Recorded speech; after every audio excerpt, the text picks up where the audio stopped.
having a drink.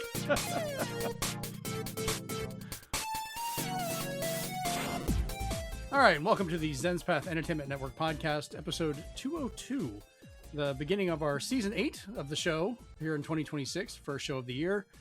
I'm your host, Jeremy Powers, and joining me once again, we have Steven. Happy New Year. Chris. Bonjour. And Chase. Hello. Just hello. Oh, man. So you're probably noticing a little bit of a different look if you're watching the video version of this, because tomorrow's the last day of my vacation. I've been off for the last 2 weeks from work, and I just took the time to completely redesign the visuals for the show for the beginning of this year. So you don't need those sunglasses to look at it, as the pastel nightmare, as Steven would refer to it. It's now a little bit darker with a bit of a honeycombed background animation I'm going to be tweaking eventually. But yeah, we've got that new look and setup going, a little bit of difference on how the show will be run. We have barely any news to actually talk about this week. It's just a bunch of us complaining about stuff and talking about games we want to play or look forward to. But before we get into pen and paper ready, right?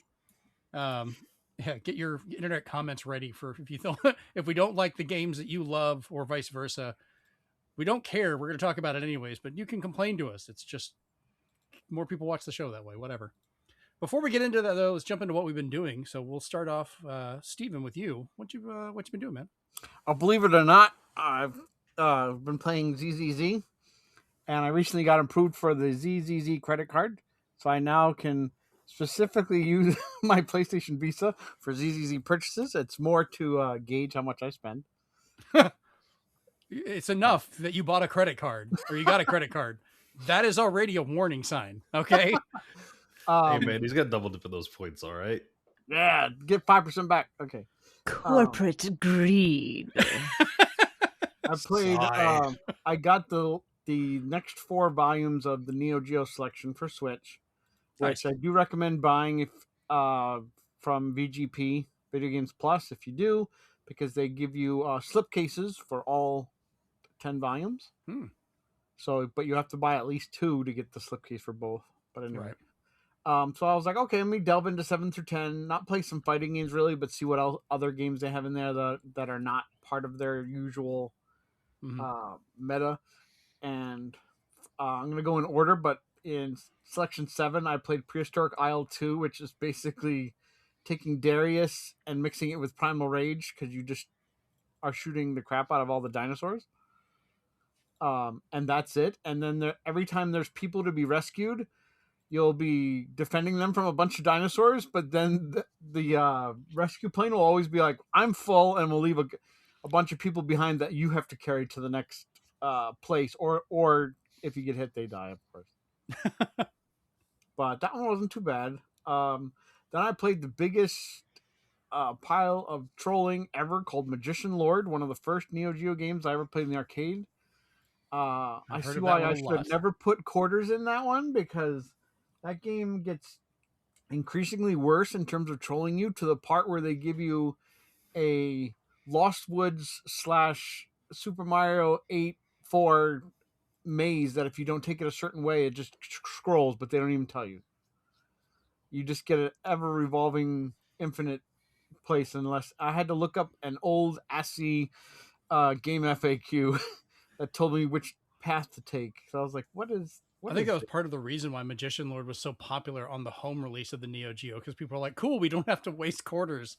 We just pay an ungodly amount of money and have it, and we can play it all we want. And like every time you died, it just like it put you back where you were, but it just brings back all the enemies. And I was like, thanks. Then I played Cross Swords, which was a lot longer than I had thought. It was really, really long. But yeah, that was another one that I'm glad I didn't have to pay quarters anymore, but it is one of my favorites. I own the actual cart too. Oh, nice. It's probably my favorite action SNK game. And then for some reason I played Sengoku 2, which I played the first one. First one was great, but the best way I can describe it is it's like going from Streets of Rage 2 to Streets of Rage 1. You're like, there's some things you still like about it, but like everything looks worse. So I don't know why in a sequel you'd make the sprites smaller, you'd make the story complete ass, and you would just change how like the the fighting style and stuff works. I don't know. It just didn't have the same impact as the first one, which is weird. You think sequels are better. And then lastly, because they didn't have an upgrade pack I could buy to collect, I finally upgraded and started my Metroid Prime 4. Thoroughly enjoying it. I'm being super meticulous, as I showed Chris, in my scanning, where I'm scanning even the energy balls, all the upgrades. Every time I see a grate, I look at it, because sometimes when you go through a door, the door needs to be scanned again because you just recently opened it. So there's a lot of that being done. So I will tell you later, and it's not really a spoiler, but there was only one thing I missed that I found kind of tricky for scanning. That I will explain a little bit better. I'll tell you, like, when you get to a certain area, it'll let me know, and because I won't just blurt it out. But it's the only thing I missed. I had 99% because of that one scan. Reminds me of what Chris went through with the first Prime. Or what I went through when I missed the mosquito in the elevator, and I'm like, I didn't know that was scannable. So no, I'm meticulous there. I just got my bike, so now I can listen to the music. Sorry, non-Amiibo users, but I do scan Silex every day to see what he wants to tell me today, because you get a different line every day. I haven't messed with that to see what it is. I'll get to mine when I do that in a bit. It's just funny because all it does for right now is it just gives you a voice line until you've beaten the game. So it gives you a voice line where he's like, "I'm coming for you," or "You better run," and stuff like. Okay, interesting. But yeah, so far so good. It still feels like Metroid Prime to me. So I'll be able to give my final thoughts when I beat it. But for sure. I'm going to go ahead and go through what I've been doing, because I wanted to talk Metroid Prime 4 as well, because I have beat it. I put in about, I think, 22, 23 hours into it. Got 100% of all items, 100% of the green crystals, 99% of the scans. Freaking one thing that I missed, which sucks, because I thought I scanned it, and I thought when I tried to scan it that it said I already had it. And then I found out later, no, it grabbed something else, because there's a couple technical issues I have noticed with Prime 4 that kind of knock it down a little bit for me. I really enjoyed it. Like, it was still a really good Prime. I enjoyed exploring it. I actually really liked the other characters. People were like, "Oh, it's ruining it." Like, no, it kind of makes sense, like, for the situation and who you're dealing with and how it works. He helps you save in the beginning, the Miles. Yeah. And I didn't mind him. I kind of felt a kinship. I was like, yeah, the guy's got ADHD. I almost skipped like the very first or second save point, but he's like, "Hey, Samus, are you sure you don't want to go that way? It might be something special." And I'm like, "Okay, whatever you say, Miles." I went his way, and it was the save room. I was like, "Oh, okay." Yeah, there's stuff like that's fine. He does pop up a little annoying in the desert on occasion, where it's like, if you're just exploring, he'll come up like, "Hey, maybe you should go here," and you'll get an icon saying to open the map. And it doesn't go away for a while. But then as soon as you do hit the map, if you want to look and see what you're doing, it stops you, moves the map to where he wants to go, and then zooms in, moves it to that spot, and you can't stop it or back out of it. And it's like, please stop doing that. And that's my only quirk with him. Beyond that, I'm like, whatever, it's not that big a deal. My problem was part of the ending, and I'm not going to spoil anything. I promise I'm not going to hint at that or whatever. It's just the choices, the actions they have you do, given everything, felt very not Samus. And I was like, why? Like, they could fix it very easily with a few little tweaks or something different that would have made it make a lot more sense. And I'm hoping this is something they can correct or will lead to something, because I said this at the beginning of a new trilogy. And if they want to do that, that's fine. And I've had movies that I enjoy that I didn't like how it ended, but then with the context of later, it made more sense and kind of felt better. You guys ever had to deal with that before, or kind of, to see it? And that's what happened with Prime. But obviously I enjoyed the game, playing it for that long, getting that much content. And it did feel a little more linear than some, but it's not the worst thing. It's not my favorite Metroid Prime, but it is up there for enjoying. I just wish that ending had one little tweak would have made it so much better. But I'm very curious, Stephen, to hear as you go through it, your interest. What environments have you hit yet? You said you just got the bike. I just got the bike. I finally registered the bike, going through all the trials. Okay. So I'm now like allowed to leave with a bike. Okay. So you've been to the forest and the electric place. And now you're in the last boss I fought was that ball that would just open up its panels, and I would shoot the middle of it. Gotcha. I beat that, saved, and then that's where I ended so far. I will also tell you some bosses, there are sub modes for them that you need to scan. Like there'll be multiple scans for one thing, so keep an eye on that. And when you get to a later environment, I'll give you a heads up, because it's not like you get to the environment, you play through it, and you beat the boss, leave, and when you come back later, parts are opened up, and it's a creature inside there. There's only like a couple of little things that you only get one chance to get, and this is the only one I missed. When I saw that there was a difficulty level 2, I looked into it. Casual doesn't get you much of anything, so don't play casual. I played it normal. Yeah, normal and hard are about the same. However, everybody is saying, which makes me, which is not good for you. Everybody's saying if you have 100% items and scans, you will get a different ending. You will get what they call the true ending, and I was just like, well, okay, I'll just. Well, the true ending is this. I think the same clip that you unlock if you just use the Silex amiibo. So I was like, nah, fuck it. Scanned it, got the video, and then was like, okay. And it's not really an ending. It's just kind of a history lesson. I'll have to see. Yeah. Yeah. Like I said, I don't want to spoil anything. I want to know what everybody's complaining about. So I was like, I need to. Well, you saw my reactions at first when I first beat it, because it was very visceral. Like, what the fuck? Like, I was not happy for a moment.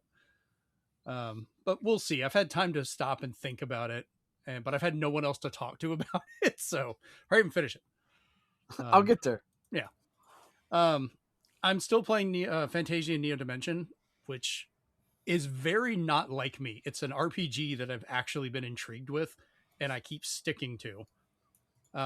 I'm like a good 20 something hours in. I've put as much time into this as I did Metroid Prime 4, which is a different type of game, but the backdrops being the models that they photographed, I don't know why, it just keeps me interested. I love seeing all the little details and playing it, and surprisingly good voice work. The story's been kind of interesting. There's two little robots that you start the game with, and you do eventually get back, that I absolutely love, which is like Prickle and Clicker, I think is their names. Those two are just hilarious, and I'm glad to finally finding all the cats. The cats are everywhere. I'm still trying to find some dude like said he lost his cat, and they gave me no clues. Doesn't tell me what it looks like, where it's at. And I'm like, fine, I'm gonna have to search every freaking cat. I don't know how far it traveled, but I'm really enjoying it, and it seems like the game just opened up some more. Like now I've got this extra growth ability where I can go in and, level up and kind of expand to new parts. I've gotten a new like equipment type I can put on, and it just seems like the world's kind of opening up. So when you're busy with the story, you can just be like, just store the guys for later. I don't want to fight right now. Yeah, I've used the living hell out of that. I love that. I did do the mission where I've expanded it so I can do up to 40 now, but I have to be careful because that's almost bit me in the ass once, because I had too many built up, and then they were like, all right, cool, you're down to one person for a while. And I was like, oh no, I can't get out of this. So I'm enjoying that, but it's good. Such an oddball game for me to actually be liking, but you know what, whatever, I'm having fun with it. And then any of you that follow our YouTube channel probably seen the link, but I've also put it up on Threads, Facebook, and a few other spots. But I finally built the Lego Enterprise D. This giant motherfucker took me, my timeline for it is 17 episodes of Star Trek The Next Generation to build it. So if you watch the time lapse, you get to see 17 episodes basically zip through in the background in 45 seconds, which is really funny.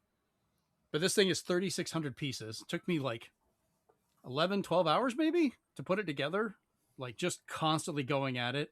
I think I stopped for one quick bathroom break, but beyond that, I just kept going the entire time, just grinding away at it. Like my hands physically hurt when I was done. He was going at it and constantly grinding the D until the D was done. Yep, that's the worst way to word that. Thank you. I was just laughing internally because of what you were saying. I kept going at it, and I'm like, oh. My hands hurt. Yeah, you know. And we're demonetized. You're demonetized. Your face. But it's bigger than I thought it was, so I had to actually clear the shelf to put it. Shut up, Jeremy! God damn it! Holding it in my hands was so much bigger than I would have expected. All right, roll with it. Fine. I had to show it to my wife. I compared it to some other guys on a forum. Oh. You know the front of the D comes off? You can detach it? Have fun with this one, audio listeners. Walked right into that one. Well, yeah, the thing's so big, it just hits everything when you walk around. When his friends come over, they want to touch it. Oh, man. I do have one line I could make that's worse than this. I told my family not to touch it. They might break it. Oh, Lordy. So, yeah. That's most of what I've been doing other than that, but I had to get that out there. I would try and move it to show you, but it's Lego model. So big, I don't want to. Because this is the model of the Enterprise C. I'll just set that over here. Oh, don't fall. Oh, let's just grab this. That'll come off there. Okay, so yeah. So now you can see it's probably echoing off of this thing, but the Enterprise D, this thing is just ridiculous. It's got some weight to it too. But yeah, this took me 11, 12 hours or so to put together. It's incredibly complicated. It's got a nice girth. So yeah, I had to talk about that thing. I put so much damn work into it. All right, Chris, what about you? What you been doing? Well, I got Mario Rabbids 2 and Phoenix Immortals Rising for dirt cheap on Switch. Nice. I got the gold edition of Mario Rabbids 2 for like $9. Ooh. And a friend of mine online has been playing Sparks of Hope for a long time, and they still enjoy it. So okay. That's how I knew it was a good deal. And after that, they basically poked me and said, get Phoenix Immortals Rising. Right now, I do not like the control scheme for Immortals Rising. It's very unintuitive, but, we'll see. Yeah, for it basically trying to be a Breath of the Wild clone style game, it didn't take the control aesthetics as well. Yeah. But aside from that, it seems amusing. It's got a very tongue-in-cheek kind of humor. And, that's basically it. Nice. All right. Chase, what about you? What you been doing? So I played through Dispatch in basically one day. Is that when you disappeared? We were trying to get up with you and you never responded.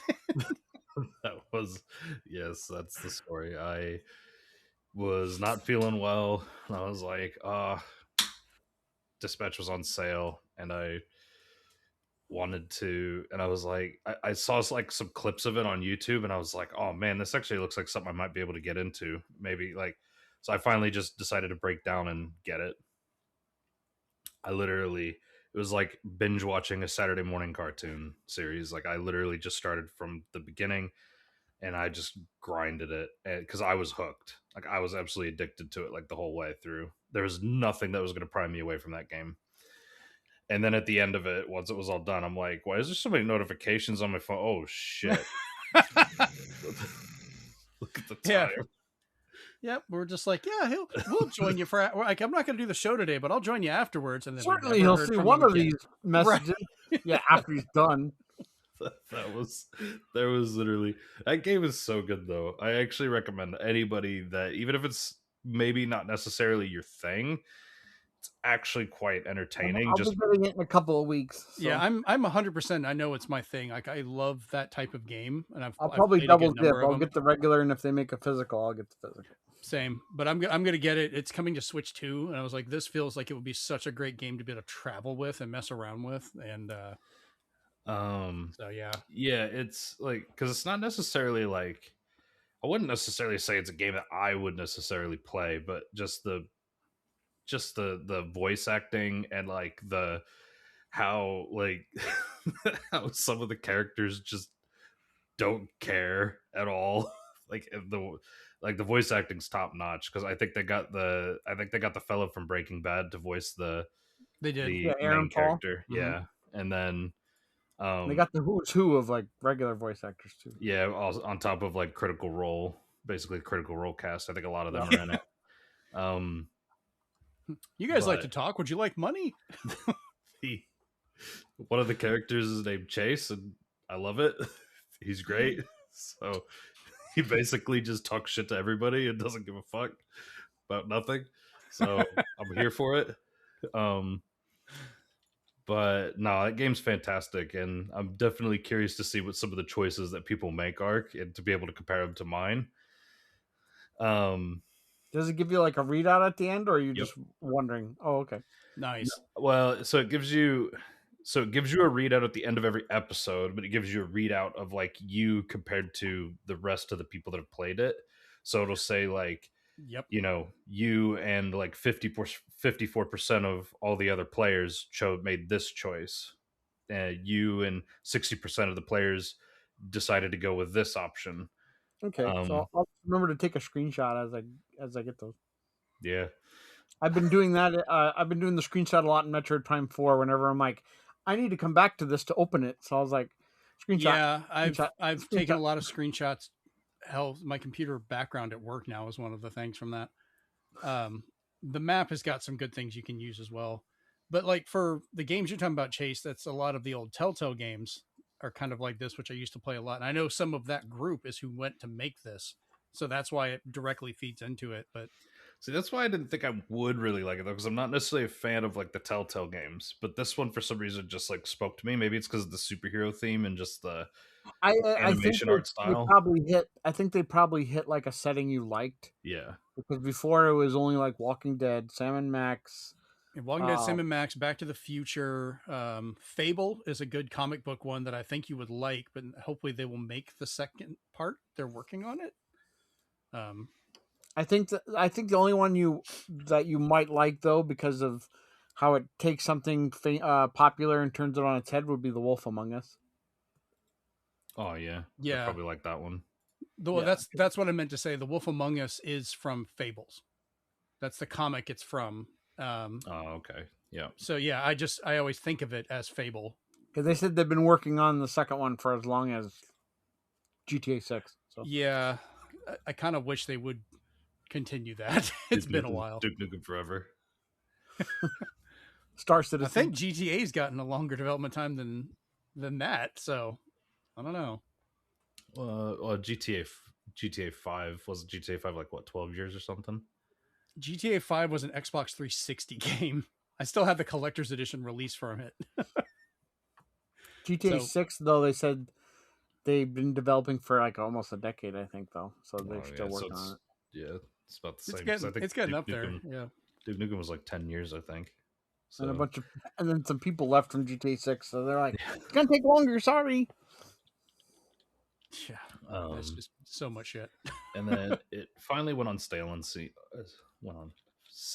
I can speak, I promise. I like Stale and C too. Yeah. Finally went on sale on Steam, and I did end up getting Rogue Trader on I think you could get the complete Void Fair edition for 60% off. So I just went ahead and said, yeah, no, I'll get it.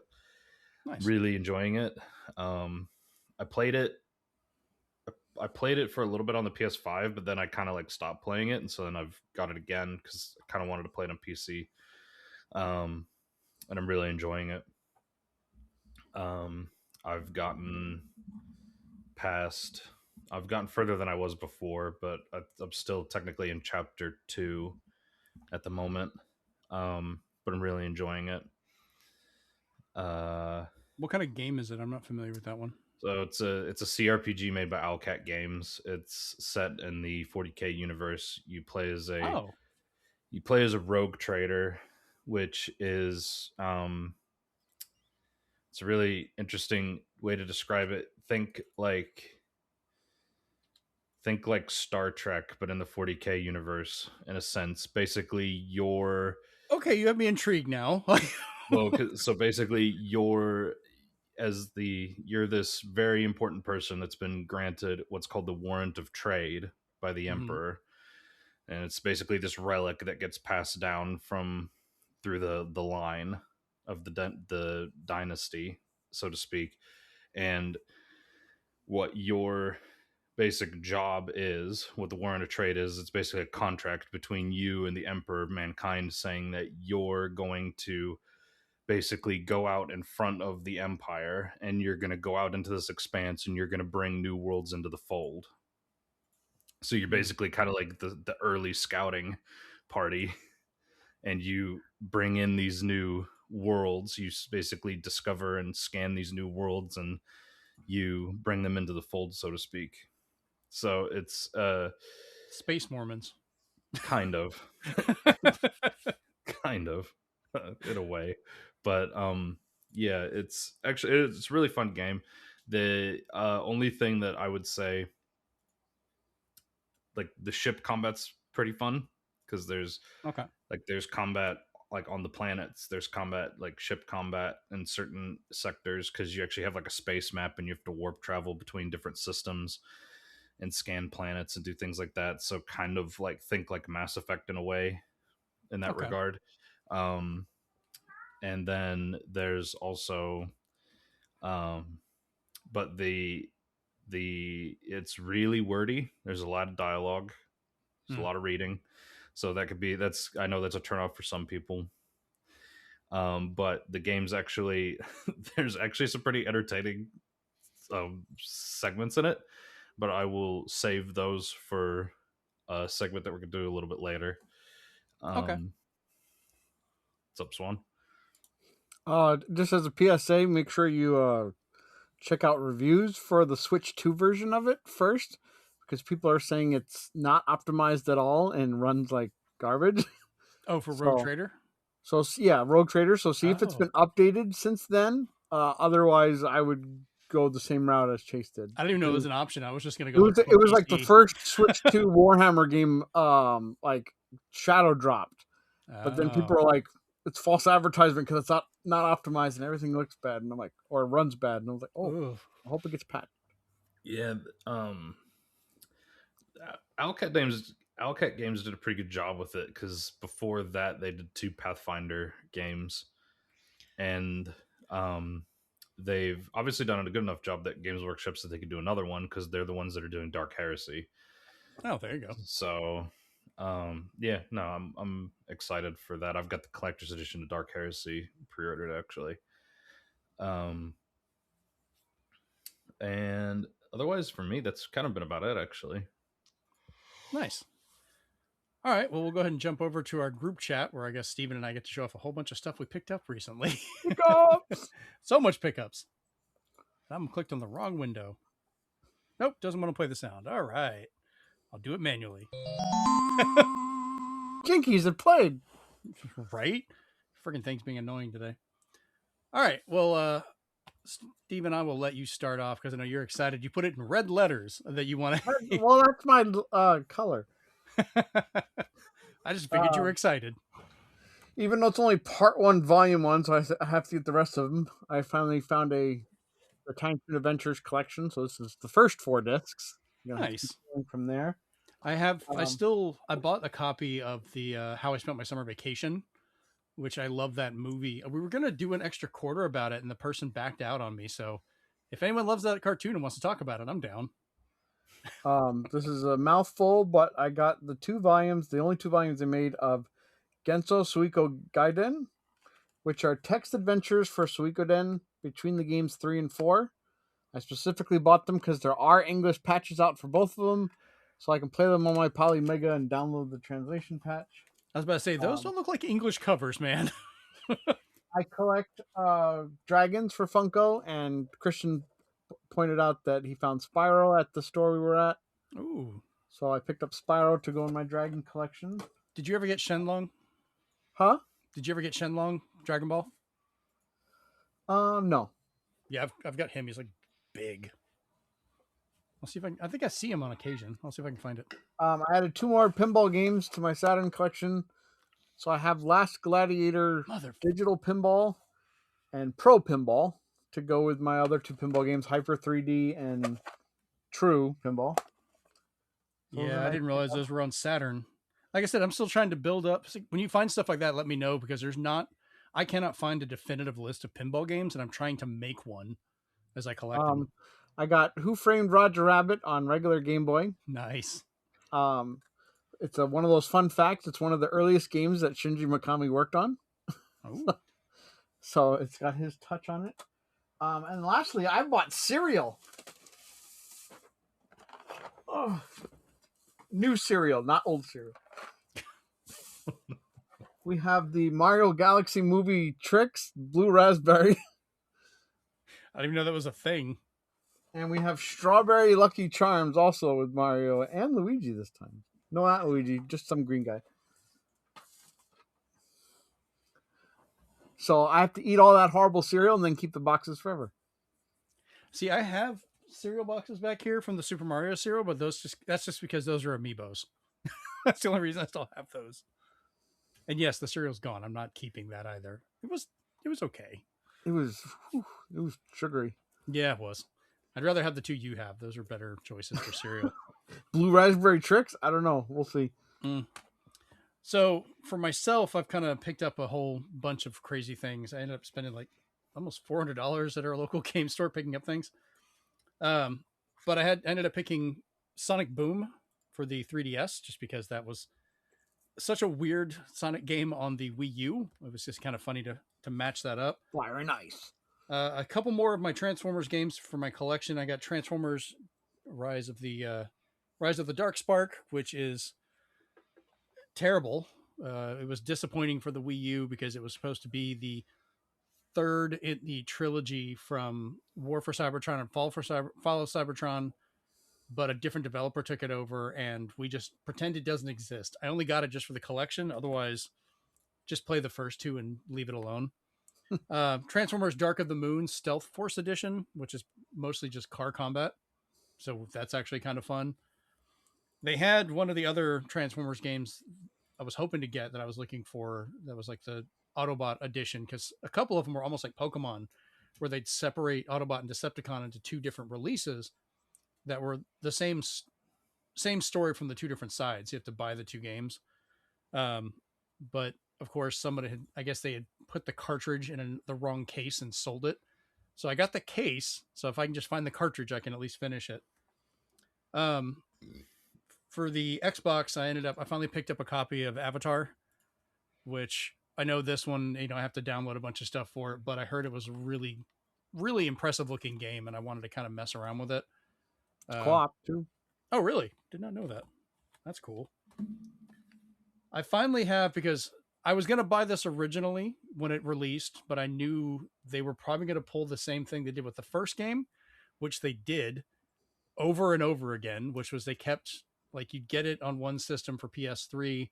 Oh, no, here's a better one for PS4. Oh, no, we did an enhanced version. Oh, no, we're doing another remake for PS5. That's The Last of Us Part 2. So, remastered. Yeah, remastered. We've come to the final evolution. I'm like, okay, now I can pick it up and maybe actually play this. PS6. Yeah, I was about to say, wait till the God. next generation comes out.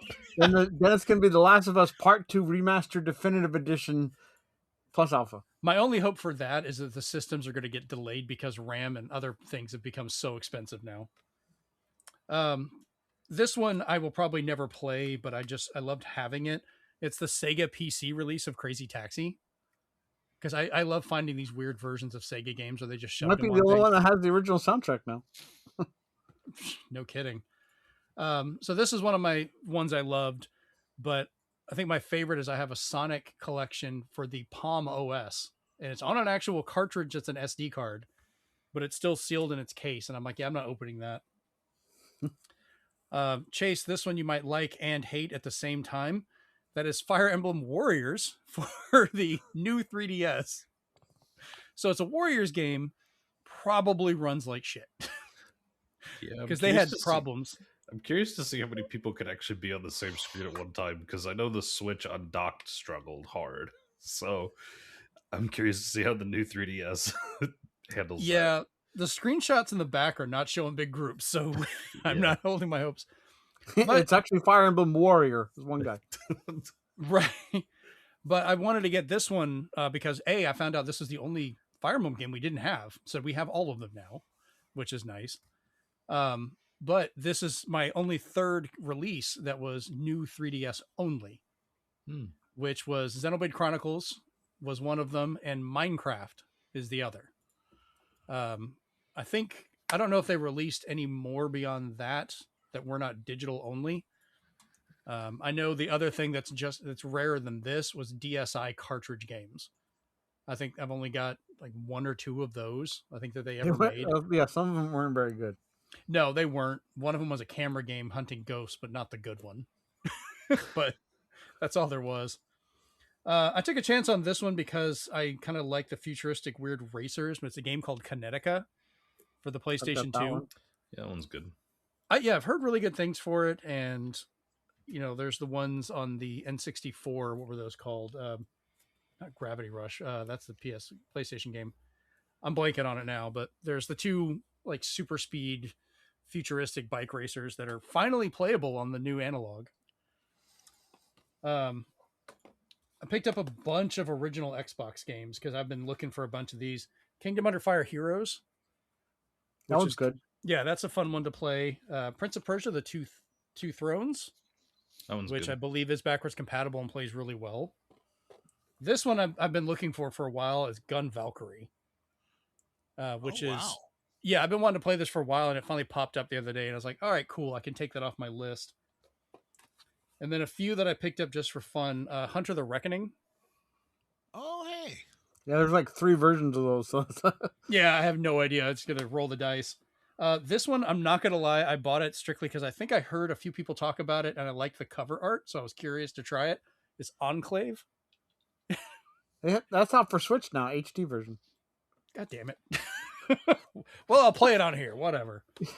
And then Tenchu Return from Darkness, because, ninja games killing people can be fun. Tenchu's always good. Yeah, I wanted to mess around with the Xbox versions. Yeah, well, okay. And then for Switch, I did, once again, you guys have got me hunting down these games. I now have Sniper Elite 4. So I have, what was it, Zombies 3, 4, and a few of the other ones for Switch and other stuff now. So yeah, you see what y'all have started? And shoot off nuts on the go. Right. They play surprisingly well. Like, I have to give them credit. Rebellion is amazing for making ports. Like, they may not be the prettiest things, but they run really well. And then lastly, this one I'm just looking forward to playing with Jennifer. I've been looking for it. Is the Lego DC Supervillains. I'm a sucker for funny. Yeah, I'm a sucker for good Lego games, and I'm like, focusing on the villains sounds like it could be hilarious. My other thing is, especially with the Lego DC games, I was such a big DC fan as a kid, and I was into all the weird, obscure characters because I used to collect like the DC Who's Who series, where they would have like bios of all the different characters. And I would dig through and find what was the most obscure, weirdest character Lego decided to bring back. And they have dug deep into some of these games. There's characters from like the 60s or 50s. You're just like, they shouldn't be here, but nope, there he is. I can unlock him. Why not? And the last big thing that I got that's worth a mention is the Nintendo GameCube broadband adapter. I've been looking for one of these for a while. And I'm going to be trying to play Phantasy Star Online with it. It's pretty easy. Well, I'm trying to find a physical copy for my collection. I found one place that had it, but they wanted way too much for disc only.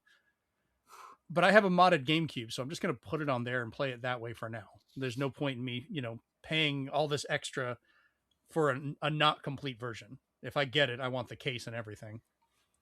But I've been looking for one of these for years. And, the only two things you can really do with it is what? Phantasy Star Online. And then if I get more of them, which is not going to happen, you can play Mario Kart Double Dash network mode. And, for like local LAN, it's never happening. I'm not paying that much money for that.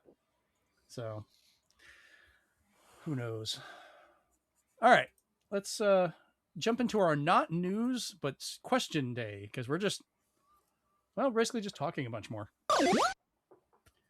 All right, so Stephen was nice enough to give us a bunch of questions for this year to start us off. So we've kind of gone through and answered these to stick with it. But so first off, moving into 2026, let's look back into 2025 and what are some of your 2025 games of the year that you enjoyed? Chris, I know we haven't talked to you in a little bit here. Let's start with you. Let's see. Well, Expedition 33 was all, amazing. And I'm sure nobody expected that because it didn't win any awards. So I haven't heard of it. I need to try that one. yeah, no kidding. I really liked Donkey Kong Bonanza. I feel that game, despite the price, I think that game is definitely worth getting a Switch 2 for. Oh, 100%. Shooty Robot Invasion is one of the weirder games that I tried, but the art style, the comedy, and the sheer absurdity of the game made me not want to put it down at all. As Steve can probably tell you, there are very few games that will make me not want to stop playing until they are done. Sometimes that can, yes, including metaphor. Sometimes that can be detrimental to my health, and this is one of them that has happened. And what was the other one? Let me see. I'm going to look up that Shooty Robot Invasion because it's very silly. I think it's only on Steam right now, but it's around. I love the art style. It's very silly. Shinobi and Absolem, for their sheer beauty in keeping the 2D hand-drawn renaissance alive, and they're both fun games at that as well, which is also important. Yeah, you do. Too. I think you would. Both of you would adore Shinobi. At the mouth, foaming at the mouth for Absolem. Absolem is great, and Shinobi is beautiful, especially if you've played the other Shinobi games. This one has a lot of Shinobi 3 in it. Waiting for BGP to have a physical copy of Absolem, because nobody around here does. Oh, bummer. All right. Chase, what about you? Excuse me. So for my games of the year, obviously Dispatch has to definitely be one. Shocking. I've replayed through the game like 3 different times, and some of the choices I make are the same, there's a few choices that I do make that are different, just to kind of see how it would have changed certain things, or if it does. And so yeah, that game's amazing, and the voice acting just never gets old. Like, I'll laugh at the same thing like over and over and over again, just because it's like it's just funny. Sniper Elite Resistance, because Sniper Elite, the formula just never gets old. If it ain't broke, don't fix it. Not with Jason Statham. Yeah, that was a bit funny because it had a different. It was technically it's a spinoff, so it's got a different main character, but it's actually like the formula is the same, and it's still fun. Especially I need to break down an order because it's still got good. Like, we can all play co-op on that one again, can't we? I think it's only 2. Like, it's always been 2, which I don't mind. That's why I can play those games ad nauseum. That makes sense. I guess it's Zombie Army that does the. But it just went from Sniper Elite 1 through 5, very basey, and then when it got to Resistance, since like you said, different setting, we got Statham instead of Mr. Base. So I was like, okay. But yeah, no. Overall, Resistance was great. The other one that I put on here was Split Fiction. I played that with Shanoa. Really enjoyed it. Hazelight's always got a really good co-op formula. And while the games don't necessarily, I mean, technically kind of the biggest change that they've had was from A Way Out to It Takes Two. Just both in tone and how the game played. But otherwise, the formula is kind of sort of the same, and I'm fine with that because, again, if it ain't broke, don't fix it. So yeah, I really enjoyed Split Fiction. Another co-op one that was great for 2025 was Helldivers 2. I know it kind of went through a little rocky moment there, but overall, I've we've had a lot of fun blowing each other up, and just the theme of it's great. The comedy is there, and blowing each other up, as I air quote the hell out of that, from the guy that would be like, "Oh, by the way, I launched something." What? well, hey, you know, like Y'all sometimes might you want to Napalm move. strike. I did a napalm strike again. Sorry, guys. Hey, T man. minus 5, 4. Hey, man, like duty calls, all right. You just gotta go with it. We need to get back and play that again sometime. It's been too long. It has been too long. They made like so many different updates and stuff to it now. It's I got to level up my Xbox One now too, because I can't bring that over. And then last but not least is Ghost of Yote. I really did enjoy that game. It's not without its flaws, but overall, it's basically Ghost of Tsushima with a different coat of paint, and I'm here for it because it's a really good gameplay loop, and I enjoy it. Awesome. Steven, what about you? Surprise to absolutely nobody, especially my new card. DZZ. And I think it's not because we're not talking about addictions of the year. Yeah. But I think the thing that I have to say though is whenever they do a new season, is that they're trying to branch out as much as they can. So they don't want to be like every season we're just going to give you a new character. They're trying to streamline things. They're trying to make quality of life improvements. So for once, like these seasons aren't just like Overwatch seasons. Like they're making actual changes. This is the first time they've added more currencies, but they're all just currencies you earn in the game. It's not stuff you can ever buy the currency for. And if you've been with them long enough, they just give you some of the characters for free. I already have them all except for 2, but I like being able to earn the characters or being given one for, having the game installed all this time. The next one really doesn't need an introduction because it's the king of all games right now, and that's Expedition 33. Even got a free update.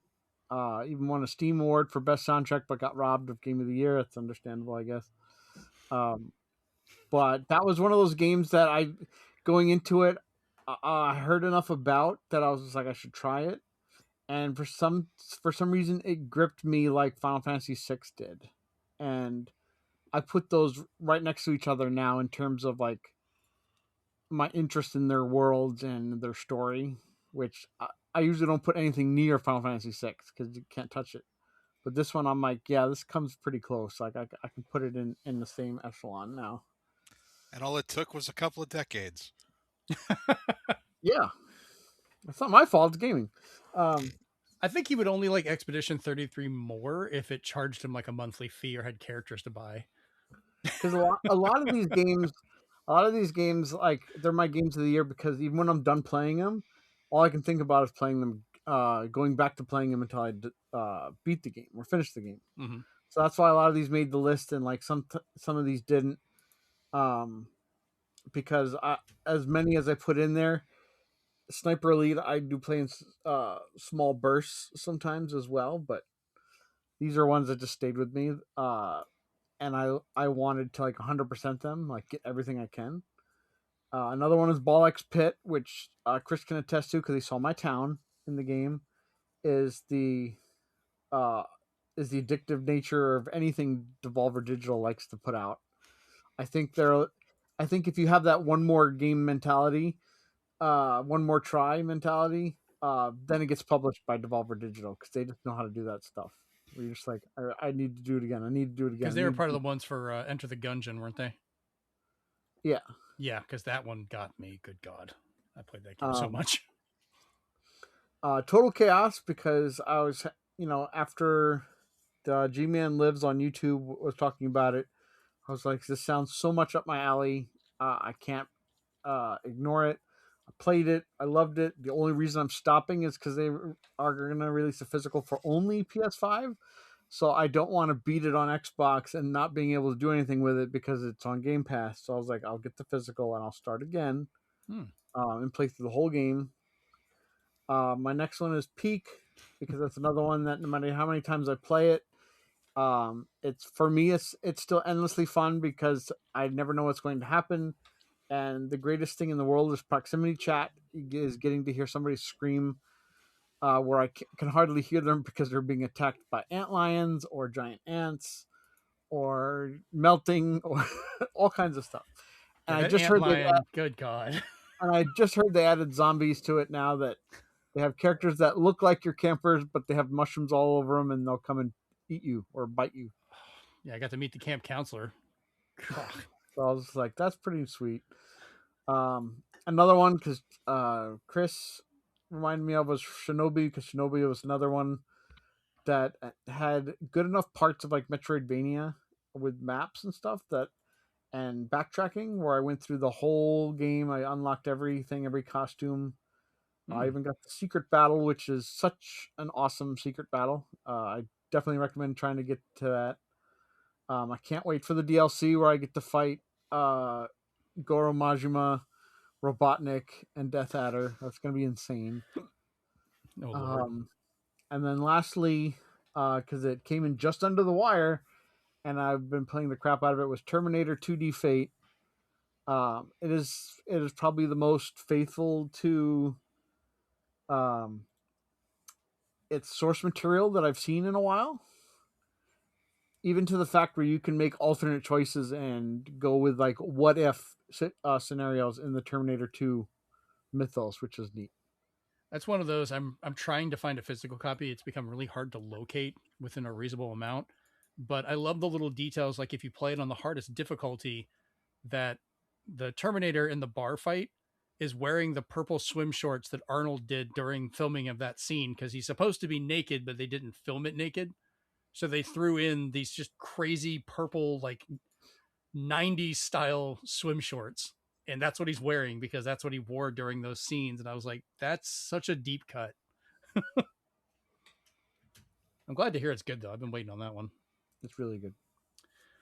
So for me, I had a pretty good list. I had to I played so much stuff this year that I enjoyed. I had to trim a few things out, and I'm glad some of them got mentioned. Like going through Donkey Kong Bonanza, I really liked, and things like that. But beginning of the year, for a game I waited for a while, which I know Steven was giving me shit about, but I did really enjoy, was Avowed. I played 100% of that game, played it beginning to end, absolutely loved it. Worked well as a portable title because I could play it on my Legion Go. So I was playing that when I was traveling as well as on my Xbox. I'm planning on going back and playing it again some more to play a different style of it because you can play it different ways. And then following that, we had Doom: The Dark Ages, which I was really happy to see they pull off that Doom 2016, Doom Eternal, and Doom: The Dark Ages are a trilogy of games to each other, but each one is so different than how the other one is that you can easily go back to each one of like a different flavor of playing Doom, and it doesn't feel like you're pushing too much of the same stuff. But I played it so much, I broke a controller. Like, ended up like with dodging and doing everything else. Like I broke the trigger on a controller, like just straight up, it just snapped. And I was like, holy shit, that's a lot of gameplay.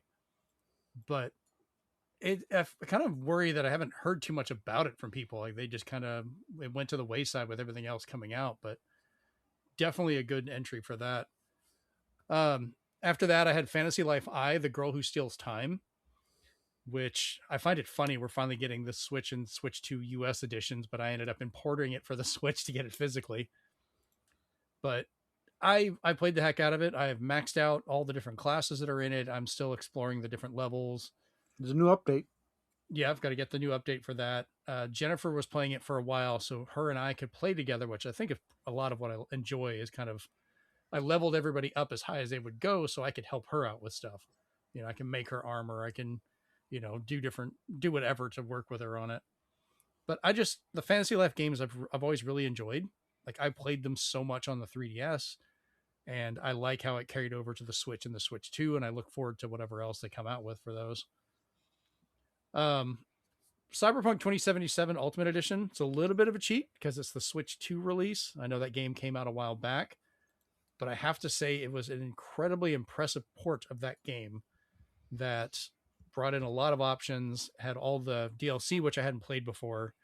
So I've been wandering through that new part of the world and exploring and just kind of trying different ways to play the game, from, a brawler that's mostly just hand-to-hand combat. I've tried hacking. Being a sniper with the motion aiming is really nice. Like I've gotten a lot of use out of that to just nail people from a distance. But it's one of those I'm enjoying kind of continuing to go back to. I think even more than I did The Witcher, Witcher 3 from their previous one. So I'm curious to see where they go next. Mario Kart World, I played a lot of that. Not as much as I did some of the previous ones, but I have had some good online races. So I want to see if that's going to expand or change at all. Final Fantasy 14, I've been playing a lot last year because I play it with the boys. Kind of going in and out of that.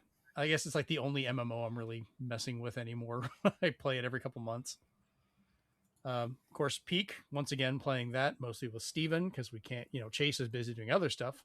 He played with us once. That was at least nice. We even got Rachel in there, surprising enough. The very weird Date Everything. That game will make you uncomfortable sometimes. Did you play that one much, Steven? I played it for a good amount, and then people I was trying to either get together or like ship, as they would call it, it didn't work out, and I was just like, why are you coming for me? Literally. When you should be going with this guy or this girl, and I was just like, it's very time based. Think think Dispatch without the superheroes, and you have Date Everything because it's all the same voice actors. There you go. Yeah, it's definitely not a game style that I normally ever play. I've never played dating sims before, so this is the first time I'm just like, you know what? This is so weird. I'll give it a shot. And I'm just like, I am somewhat uncomfortable sometimes. Like, I don't know. It has some issues running on Switch too. Like it's bugged out and crashed on me a few times. I need to see if it's updated. But yeah, that was the only time it was kind of giving me problems. Another one that I know I'm actually looking forward to you playing it eventually, Chase, is Hyrule Warriors Age of Imprisonment.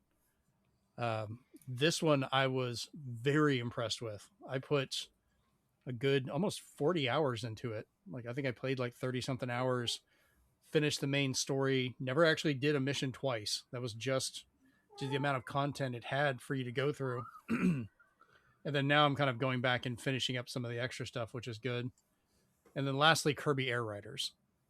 It's been a Switch 2 heavy year for me, but Kirby's Air Riders, I played the first game, but it was okay. Like I kind of enjoyed it back on the GameCube, but this one really put in the work for the controls, the content, just how it plays, and it's been a lot more fun.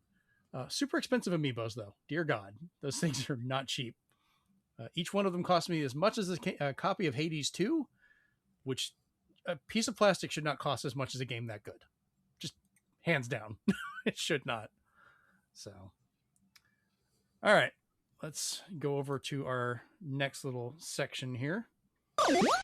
So we talked about what our favorite games are. What are some of your worst game or gaming experiences of the year, if you had one? So Steven, we'll start with you on that.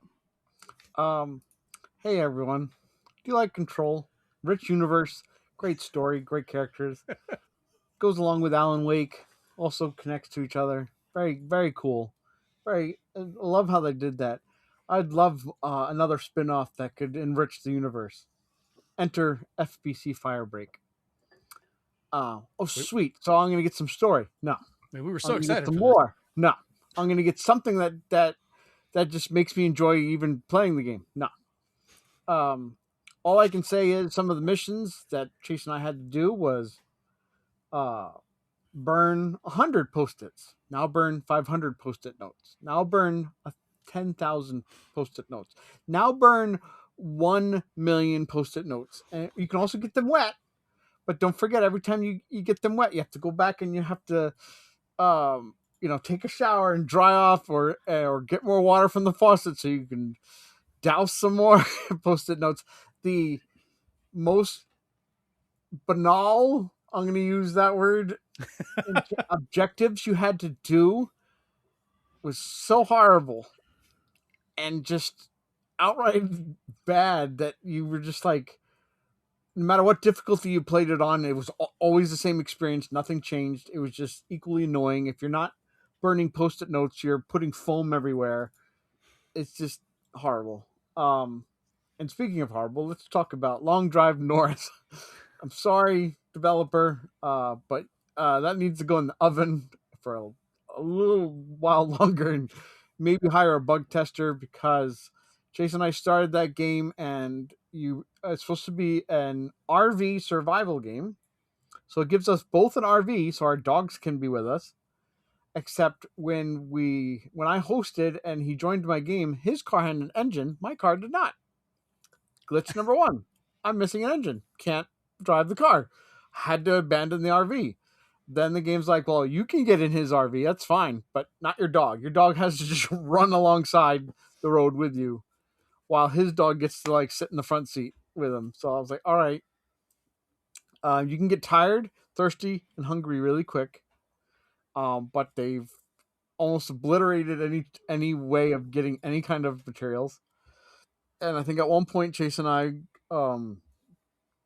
were just stuck in a lake and could never leave, so we just slowly drowned. But it didn't make you drown. It just said, hey, you can just see underneath the water.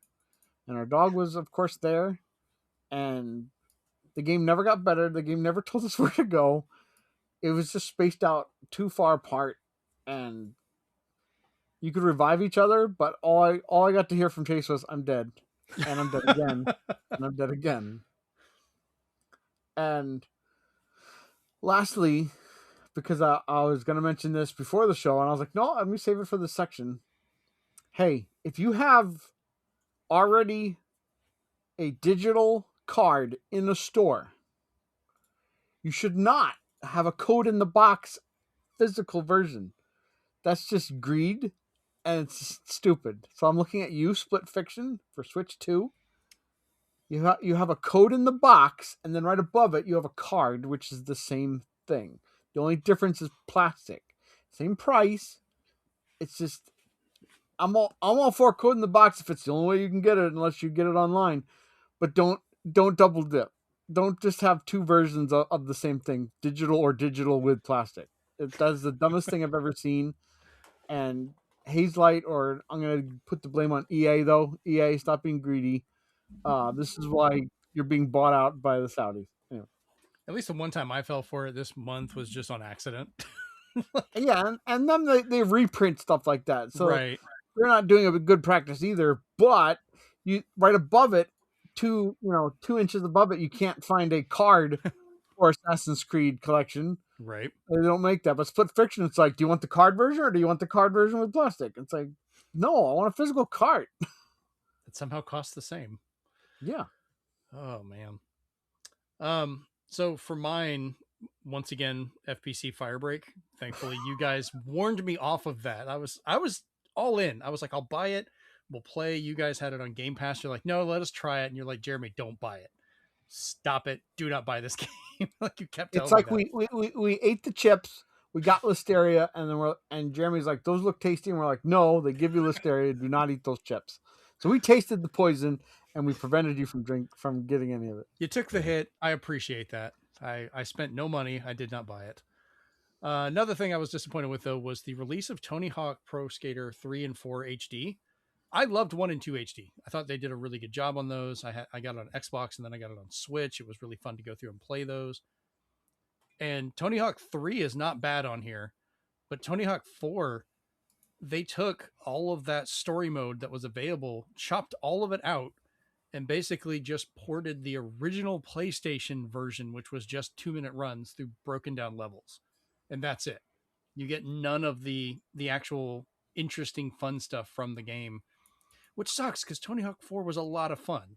I ended up hunting down, I think, a copy for GameCube or whatever, just so I could play it again here recently.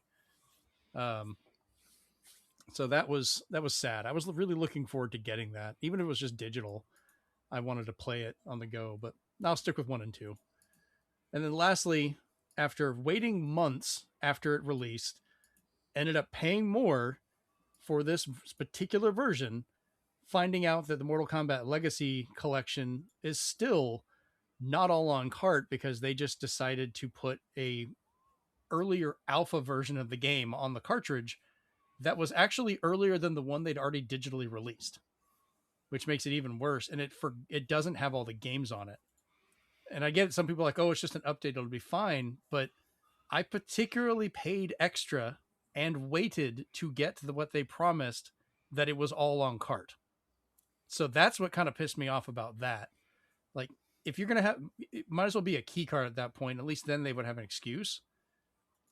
But don't market it that it is complete and all there, and then turn around and go, oops, and then say nothing about replacing or refunding or doing anything for people that ordered and waited for that. Especially, I haven't seen one post about it being missing from the physical. And I've tried messaging about it as well. Because what sucks is, like, if I had just gotten digital, which I'm basically having to do it anyways, I would have paid like a huge amount less because it went on sale over the holidays while I was still waiting for it to come out, where it dropped to like 50% or less in some places. Like, I could have gotten it, but I was like, no, I'll pay the amount. I want the cartridge. And then it almost broke my heart when you told me that, Steven, because I was like, I got the game. And you're like, yeah, by the way, it's not all on there. And I was like, yeah, I didn't just take it. I didn't take anybody's word for it right in front of Chris. I was like, I got to check something. So without updating, I started up the game. I'm like, there it is. It's missing. No Mortal Kombat 4. That sucks. And it kills me because the PS5 version, it's all on the disc. It's just the Switch 2 one and possibly the Switch 1 version. And they just won't go back and fix it after selling it on that point. So, yeah, that bugged the shit out of me. Chris, what about you? What about you? Not so much the games themselves, but I've been really irritated with having to sign in to play something I already own. If it's Mass Effect, I need to sign into Origin. If it's, any Ubisoft game, like even Rayman Origins or Rayman Legends, which I've had forever, I have to sign into Ubisoft Connect. Even the one that got me was Horizon Chase Turbo 2 on the Switch. I had to sign into an Epic thing for it. And you can bypass it, but it will never go away. And you have to get all these extra little tidbits, like you have to sign on and get little stuff in order to play the game. So I understand that Horizon Chase Turbo 2 was an Apple game before, so it's got that whole mobile game microtransaction format. But seeing as how I loved the original so much, I just feel really bad because it looks like Aquaris, the company, just decided to sell their soul to Apple to make that game work. And it did not pay off. I just want to play my damn games. I don't want to sign on. Yeah, that does get quite annoying for some of those. All right, so next up we have, what games are you looking forward to? What? No, who did it? Oh, sorry, Chase. My bad. I don't know why I thought you had gone. I don't know why. Well, I guess because most of it we heard from Steven. I was like, I kind of did because Steven, mine and his are pretty much exactly the same minus the split fiction. Yeah, that FBC Firebreak was terrible. What was your favorite part? What was deleting my favorite part? yeah. Besides deleting it off the system was getting space back. Yeah, it was. I mean, I don't know. The only section that was like mildly entertaining was maybe the sticky note one, and the only reason that I even think that one was mildly entertaining now is because I've never played Control or any of the Control games or anything like that. Jeremy was the one that then, when we were talking about it, said that sounds like a reference to like this like really like,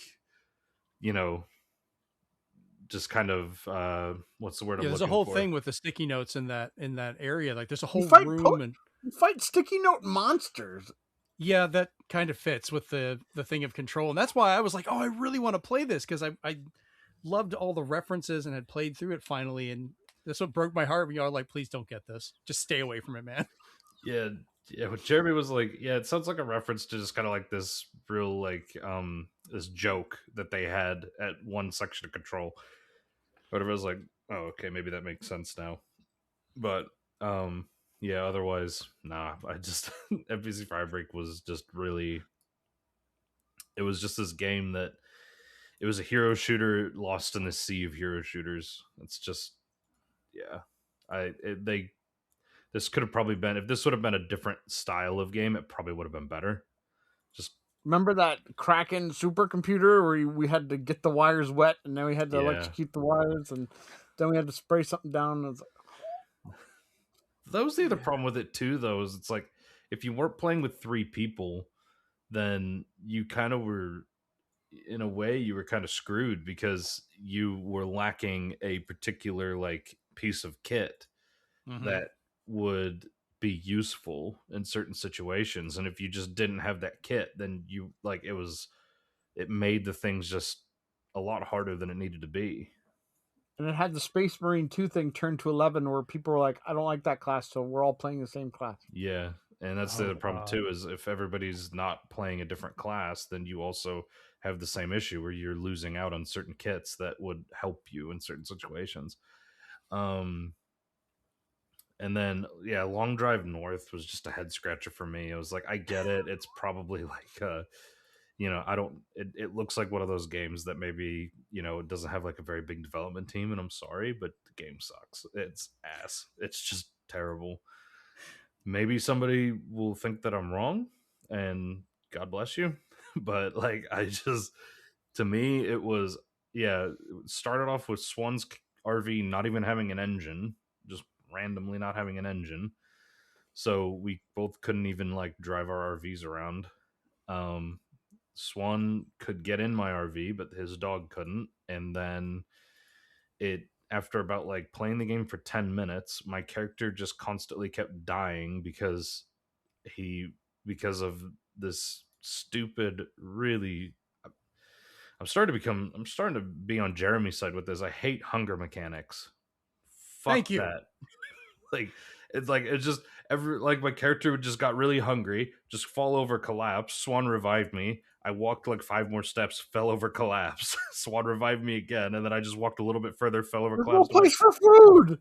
Yeah, and there was no food. There was it's like cool. Is this like? Yeah, is it just? Not, I was gonna say it's not bad if it's managed correctly, and I've seen a few games that have done it where it's just like, okay, it's an inconvenience, you need to watch it, but it's not like breaking the game, and that's what it sounds like. This, but even RV There Yet got the memo and made sure that there was just stupidly funny, and made sure there was food options for you to get. Yeah. This one is just like, no, you're dead. We literally went into like a park ranger's cabin, and there was no food. There was nothing. It was just like, cool. Like, what? Like, how am I supposed to? Is this just like an RNG thing where like you might get lucky and there might be food available, and if not, then you're just totally fucked and you need to restart? You're supposed to pull us in so we understand the mechanics, and then maybe you can piecemeal out the food and water or whatever, but don't just throw us into an empty wasteland. That's wrong. Yeah, the game was brutal. It was just, it was bad.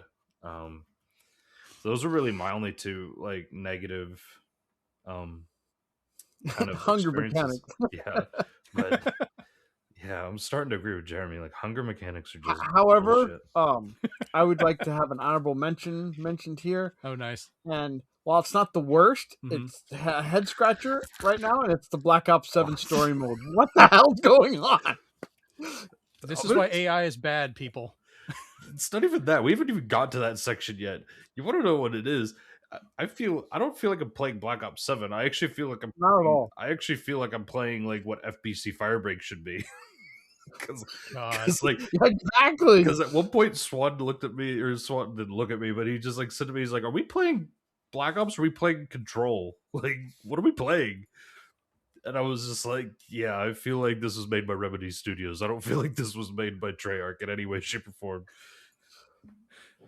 It wasn't. It was probably just compiled together from AI, so it was made from everybody else's shit. It was so weird. Like, I love that it was so bad that Microsoft's like, "Oh yeah, no, we're gonna go back to the every other year release schedule." I was like, "Yeah, because 6 was actually fun. You took time," and then 7 is just like to give you an idea right now, without even doing anything with the story. Right now, we have abilities that we can collect, and one of them is we basically can jump like we did in Crackdown in Call of Duty.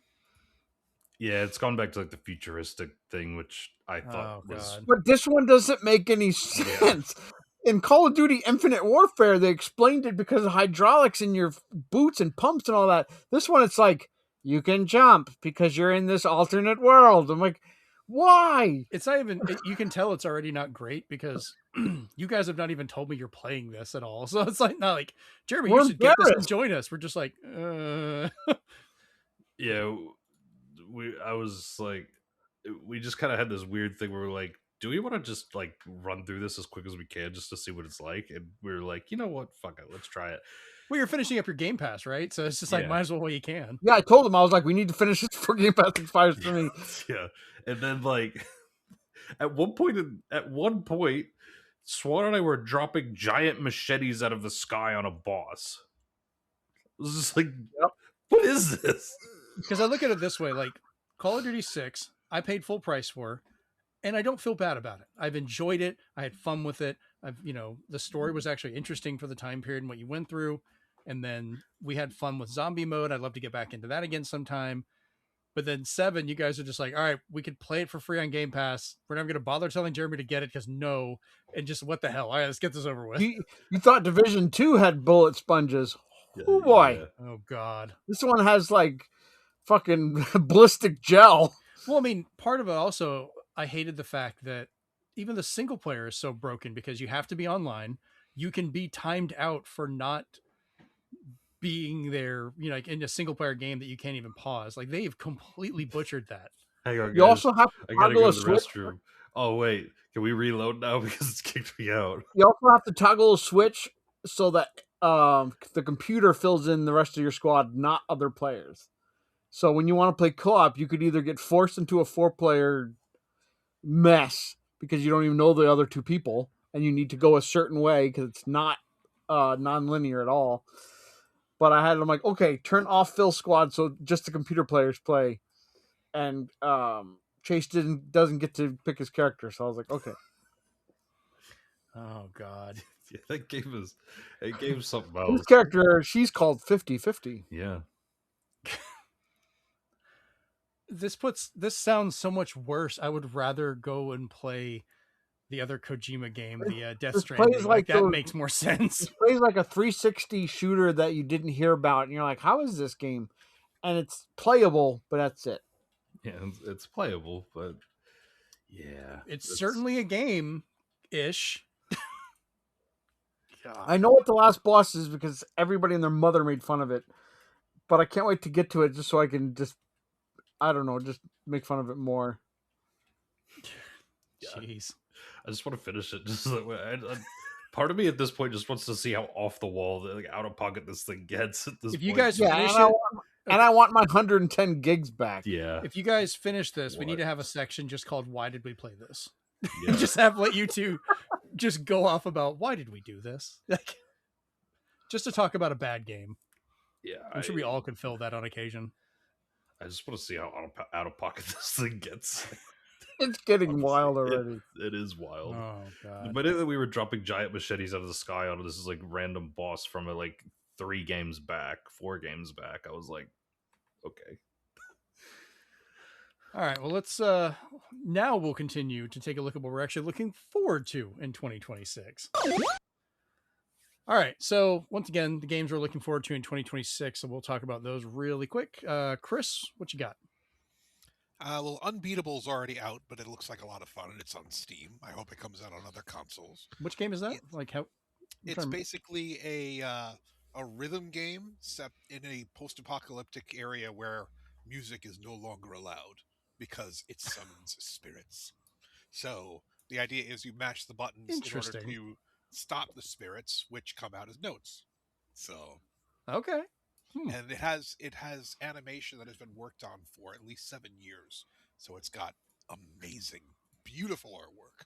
I'm gonna say that sounds like it's probably that can go either way. It's either going to be absolutely fantastic or just like, why did y'all take this long? I'm sensing a theme from Christian. Absolute great artwork. Great Hey, artwork. look, I'm okay with that. I have my priorities, okay? I know you guys want like perfect, beautiful, realistic machetes falling from the sky and falling on bosses, but I'm easy to please, okay? Hey, I enjoy good art styles. So I'm looking forward to Mega Man Star Force Collection because I never got to play those games when they came out, and I have a couple of friends who keep talking about them, so I'm going to give it a shot. And for the sake of Yacht Club games, I'm going to buy as many copies of Mina the Hollower as possible. I don't want that studio to die. But the eShop says it's not coming till 2030. Oh God, really? I think it's a glitch, though. Yeah, it's probably a glitch. It better be a glitch. Otherwise, the Yacht Club games will be dead before the game comes out. I really want it, but I'm like, I wonder if I should just get it digitally and then double dip if they make a physical, because it's like they need the sales. I'll be doing the Shovel Knight thing. I'll just get it digital and get it physical. I mean, it's their version of like one of my favorite games. Like I am an absolute madman for Link's Awakening. So yeah, those are mine. Nice. Chase, we won't skip you again this time. Sorry about that. What about you? So the games that I'm looking forward to is the Dynasty Warriors 3 remastered game. Definitely look forward to that. That was the game that got me into Dynasty Warriors back on the PlayStation 2. Oh, nice. The other game that I'm looking forward to is Bolt Gun 2. Still need to play Bolt Gun 1, but I'm kind of waiting. I'm waiting to get it on the Switch because I feel like it's going to be a good game for the Switch. It is very fun, and the voxel thing is a very cool style. I love voxel games. And then last but not least for me, I'm probably missing out on a couple games actually, but the final game that I'm mentioning is Star Wars Zero Company, which I believe is still slated for 26. It's basically XCOM but in the Star Wars universe, so to me it fits. Can't really go wrong with that. Nice. So I'm looking forward to it. All right. Steven, what about you? So right off the bat, just because I like the series, and there's a third person option, which is great. It's RE9 or Resident Evil Requiem for everybody else.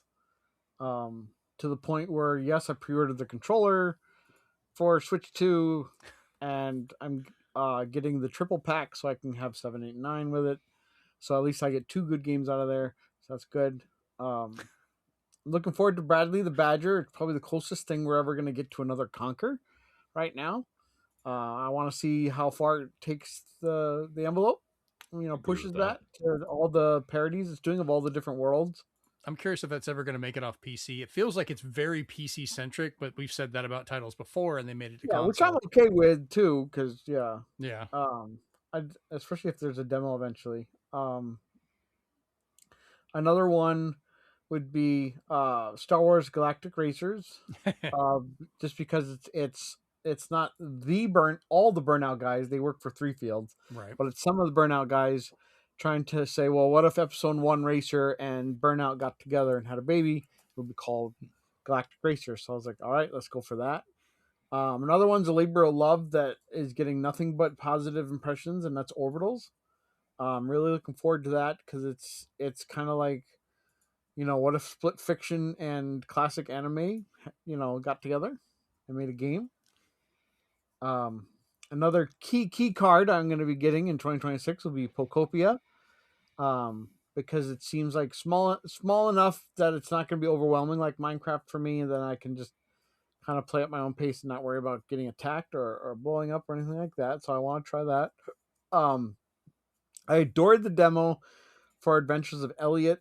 It's very Octopath meets Link to the Past, so I liked how they kind of melded those two together, and you got to do a lot of puzzles and fighting.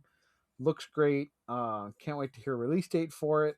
Also, because my wife wants it really bad as well, will be Tomodachi Life Living the Dream.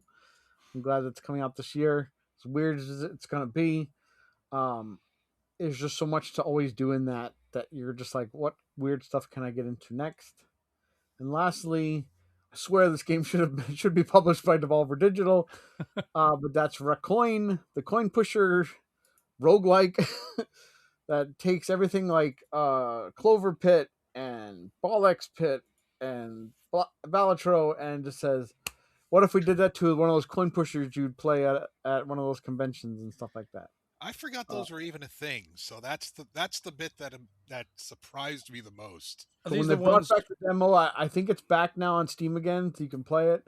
So good. Are these those games where you drop the coin in, it rolls down in there, and as it pushes the shelf out, you're trying to get it to knock the coins down? Yeah, but you can get. Oh but yeah, you can no, I also grew up get, surrounded by those. I live in Panama City, Florida, for God's sakes. They are but you can get everywhere. coins that explode. You can get ones that make a shower of coins. You can make ones that build out of the ground these towers of quarters. So there's just all this like insane stuff that puts it in the same category as previously mentioned games, and you're just like, okay, I know it's right now it's only PC only, but I'm like, I'm still addicted enough that I'll keep playing it. I'll have to take a look at that. I've always been pretty good with those games. Like I said, I grew up with those things. They were everywhere. Had those little spots, and you just drop a quarter in there and kind of look at it and figure out where the structure was. Oh Lord, didn't even know that existed. For me, a couple of them I actually forgot to list, and Steven reminded me of those. Orbitals, I'm definitely excited to get. I've already told you, Steven, that's one that we're going to have to play together because I really want to get that one. Star Wars Galactic Racers, I'm definitely 100% into it because I love the pod racing games, and I'm excited to see where this one kind of expands it, playing with that future term of it, like after the original one happened, which was great. But for me, one of the biggest ones I'm waiting for is Lego Batman Legacy of the Dark Knight. I'm going to be sitting there going through this thing, finding references and where certain designs are taken from, and, just seeing how far down the rabbit hole of the movies and the show and the comic books they actually go into. Because that's so many things they could do, and they're mixing things in such a weird way. Like I've seen, I think at least 2 of the main versions of the Penguin on there. I want to see if they're going to do the new one from the Batman. Are they going to do the one from the animated series? Are they going to do the one from the Amazon series where it's Oswalda, which highly recommend if you have not watched that. It's a damn good take on Batman. You should watch it. And of course, Resident Evil Requiem. I'm getting that one. Even if it's a damn key card, I'm probably going to get the 7, 8, and 9 set as well, just to have it on there. But a lot of it I'm also getting because I want the amiibo. Because you can't really see it from here. It's behind the shelf, but there's a huge chunk of my amiibos everywhere. And once again, continuing that is Pragmata from Capcom, because the footage, Amiibo. yeah, it's got an amiibo, but the game itself looks ridiculously good on the Switch too.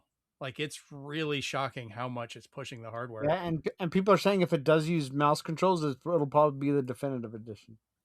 And it feels like the way the combat works and the puzzles, that might be a good use of putting the mouse down, using it, and then pick it back up and play like normal. So like Metro Prime style, yeah. Yeah, I didn't find myself using it as much as I thought I would for Prime. There's a few boss fights that feel like you should, but yeah, I haven't used it yet. I will eventually. Yeah, you might for a couple of boss fights where the targeting goes to the wrong place, and it's so annoying. That's just one of the flaws. And then lastly, I hope this comes out this year and does not get canceled or butchered with AI, and that is the new Fable. I really want this game to come out and be fun. I was excited and looking forward to it, and I have such little faith in Microsoft and Xbox anymore that I am very worried. I would rather it just come out on a PS5 or just PC if it's the actual damn game and releases at this point. Just give me See the headline now. They put an I between the A and the B, and they're like, Fable. You know what? Fuck it. I wouldn't even get it at that point. Because that's half the fun is the writing and the jokes they put in there. I don't want some stupid computer trying to come up with regurgitated versions of their humor. Let them be the hilarious writers they've always been in the Fable series, because even the bad Fable games were still funny.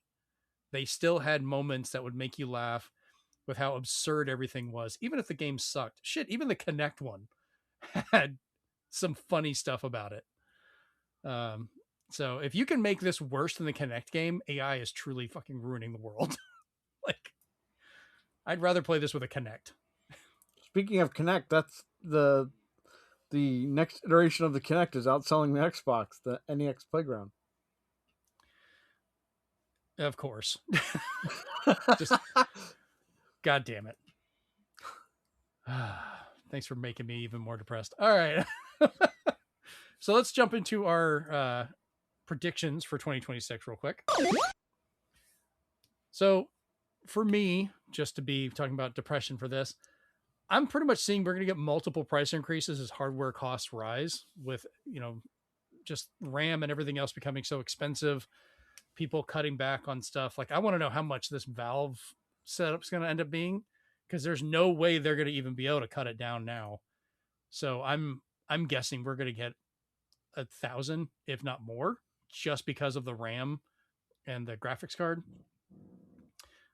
Sadly, we're going to see less physical releases with more stores pulling back on them. Target's become basically a ghost town on it. Walmart is one of the few that still has a bunch of stuff. Best Buy gets them on occasion, but they're cutting back on a lot of their physical media since they've already gotten rid of movies, which I know Target's already done. So we'll have to see on that one. But like limited run games and things like that are going to be kind of our priority for being able to get physical releases, which puts a weird time limit on people and makes it a lot harder. Instead of being an extra thing for us to get, it's just going to cut more people out of gaming and push them towards that digital world, which is not good because we don't have storage for it.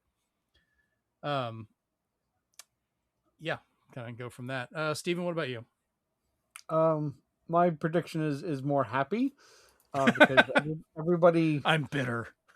Everybody's tired of hero shooters, and hero shooters is like saying gaming as a service nowadays, where people are like, "Oh, not another one! Like, stop! I hate it." But I think with the rise of stuff like Arc Raiders, I think looter shooters are starting to take back the crown because people are even acting differently, where they're not as cutthroat as they are for the loot, because how the company handles them. So I just think that now a lot of those are just like, oh yeah, just play and enjoy yourself. And Arc Raiders is showing that a lot of people are, and they're actually being nice to each other in a lot of ways. A funny anecdote was the one time Maximilian played with his friends, and the whole time they were just looking to just do looting. Like, you don't really have to fight anybody if you can help it. And the only time he had to fight somebody, he threw a grenade, and the last thing he heard was T-Pain's voice screaming out that he was going to die. So he's like, the only person I've ever killed in this game happened to be T-Pain, which I thought was hilarious. Nice. Chris, what about you?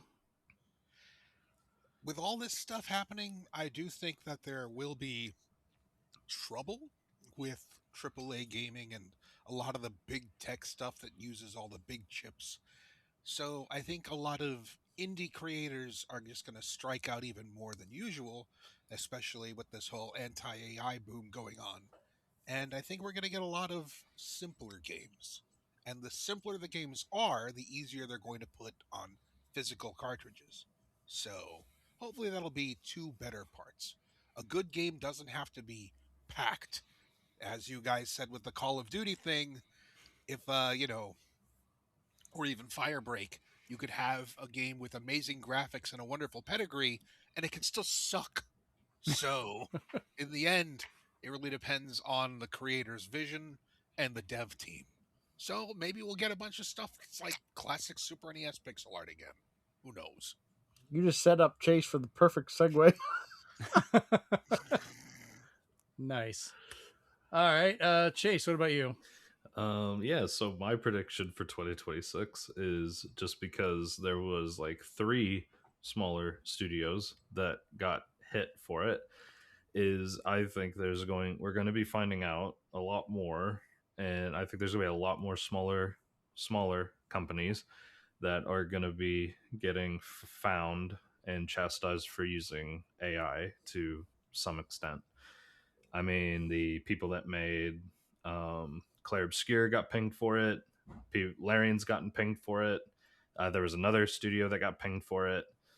Arc Raiders. Yeah. So, I mean, it's just... And, like, I don't know. I mean, to be fair, like, if they're using it just to, like, kind of as a way of, like, generating concept and things like that, I don't necessarily care personally, but some people, obviously, a lot of people have a problem with it.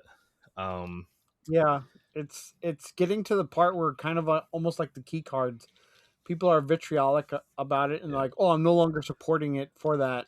The difference, though, Even a it has key a little card. bit of it, even when it's so minimal, because Arc Raiders said, hey, we asked the voice actors and compensated them, so we got everything on the up and up in order to do these generated voices, but yet people were mad about that. But it looks like that one they overcame. Some people were like, I'm not playing Expedition 33 after even they said they used it in the beginning and then they to get a concept like you said, and then they took it out, so it never remained in the final game. But people are like, nope, we already saw the headline, we're not going to read the article because reading articles takes more time and we need to use that time for rage bait. So it was just, I think yeah, that's part of little the things like problem that. too. And then you The have, but rage then you have Larian Studios where they were like, oh, you did this, and the workers were like, we were forced to, and the CEO was like, yeah, it was a cool idea, right? Ugh. Well, that's So been my there's all biggest. these Oh, situational things you have to read into now, and I hate that people are just saying AI dead to me. I'm like, at least read how it was used. I still have that reaction for a lot of things because as someone that does create a lot of the or work on things, it does bother me because the function of AI for what most of these people, not all of them, but most of them are using it for, are filling in positions or trying to get ideas that are like, where are these ideas coming from? Was it someone else's that it took?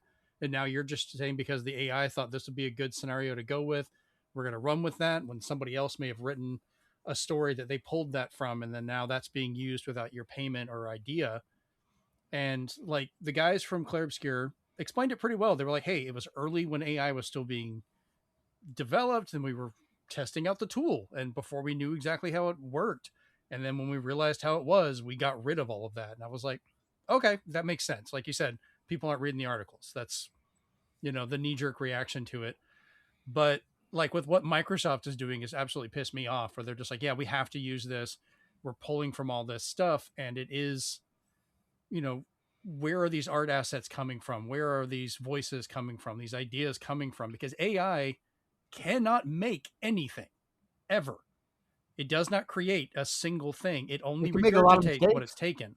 Oh, it can make so many mistakes that I'm sure have already killed some people. Because if you ask it for medical advice, oh my God, the shit it answers with is not great.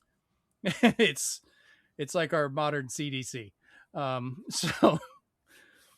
So like I get it with the reactions with that, and companies that are coming out like Larian Studios, I'm kind of giving them a side eye for the fact that they're like, oh yeah, we're going to use it for this to make these games, and it's like, that's not great, man. That's not that's not a good way of trying to use this stuff because you don't even know where a lot of it's coming from. And Yeah. I think that's some of the reactions. Oh, go ahead, Jay. Sorry. Well, I had a problem with Larian Studios anyway. Like they made Baldur's Gate 3. I absolutely love Baldur's Gate 3. I like their games or whatever. I've liked a lot of the games they've made, but I kind of had this problem of Baldur's Gate 3 put them on this pedestal, and then all of a sudden, like the CEO's been like using that pedestal to like put out this personification that he's like some paragon of the gaming industry, Yeah, read into the hiring process. and like he said he goes into the Game Awards and gives these monologues how like people should be like us because we're like the good guys and all this stuff, and it's just like, shut up, dude. Like just go make fucking games. Like I don't need to hear about your like how you think you're like amazing. To invite you to the show. Honestly, to be fair, like kind of just a quick side note with the Video Game Awards thing.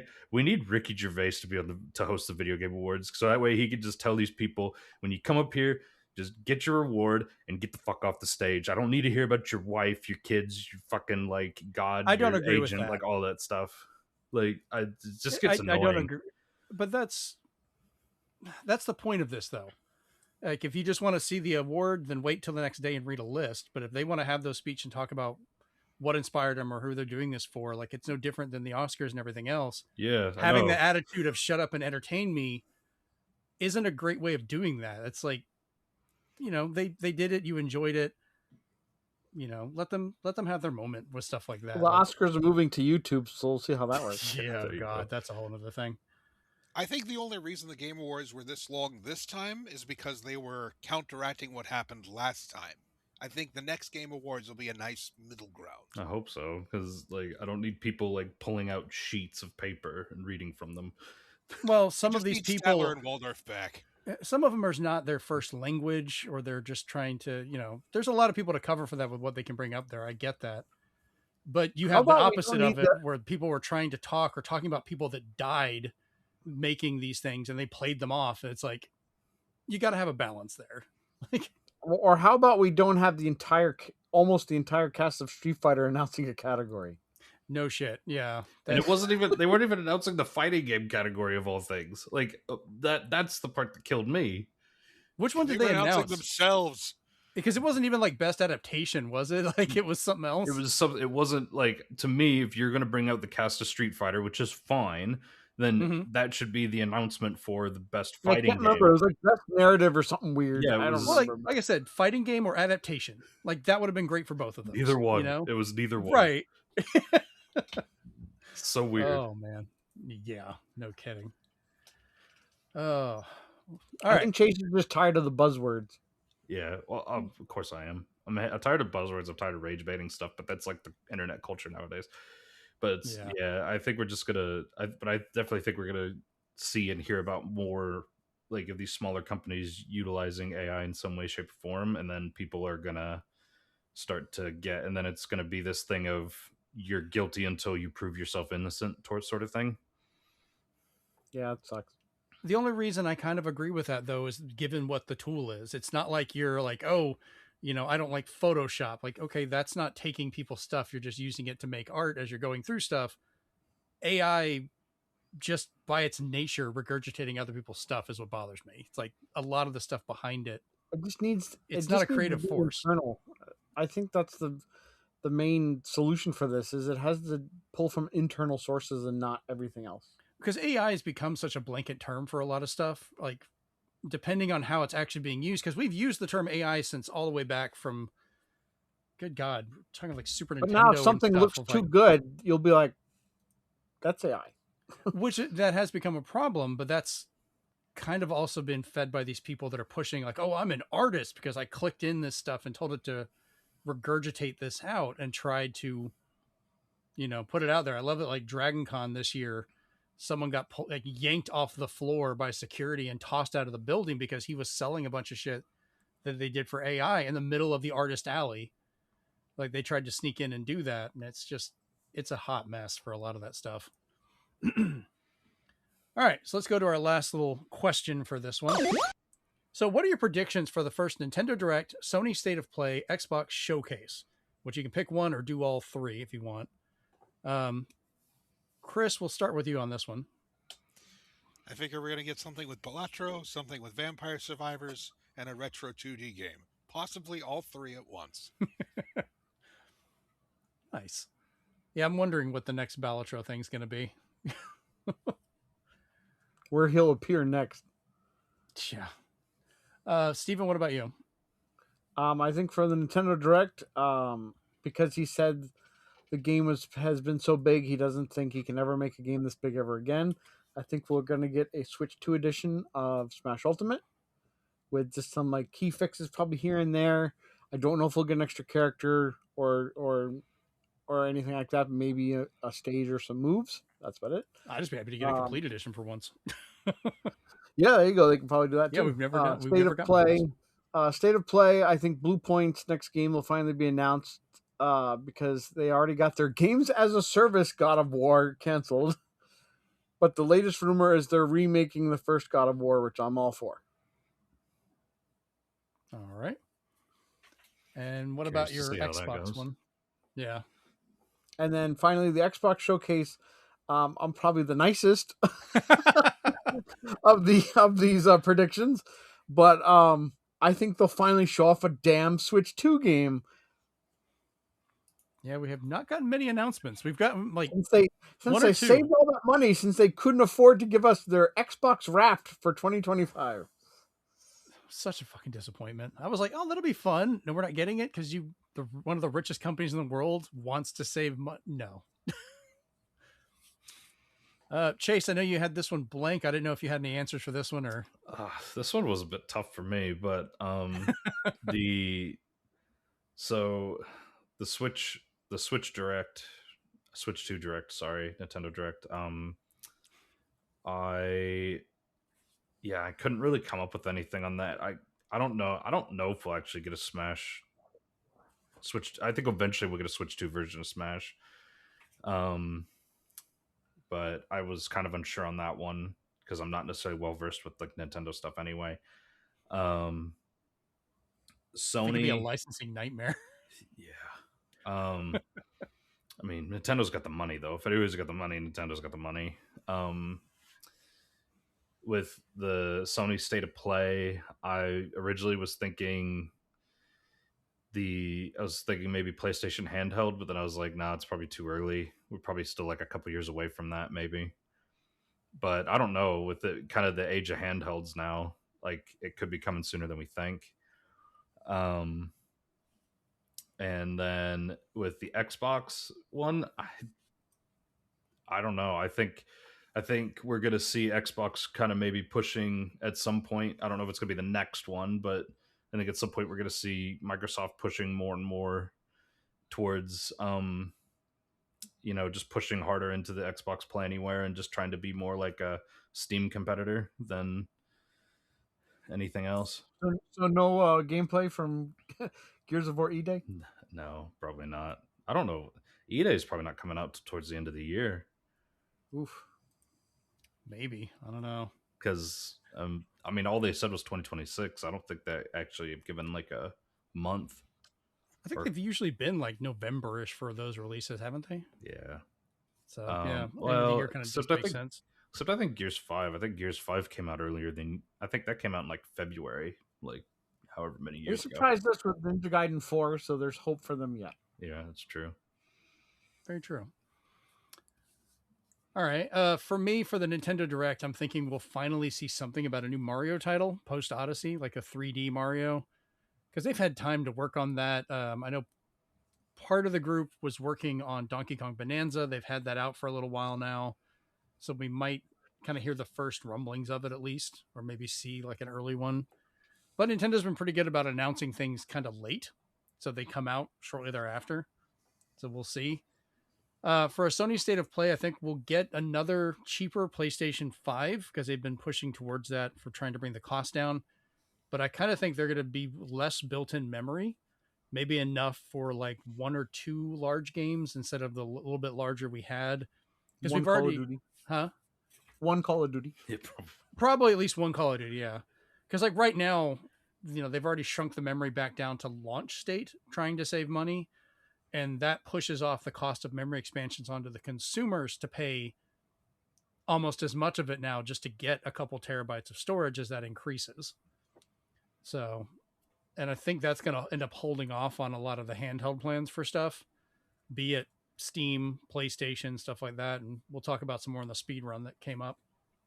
As for the Xbox Showcase, yeah, I'm going to be that guy. Just less games I care about as they push everything to require AI for development. Because like we've heard from some of the developers themselves, like we don't fucking want to use it, but they're making them, including they're wanting to use it on new Halo titles with a majority of the stuff being made by it. And I'm like, cool.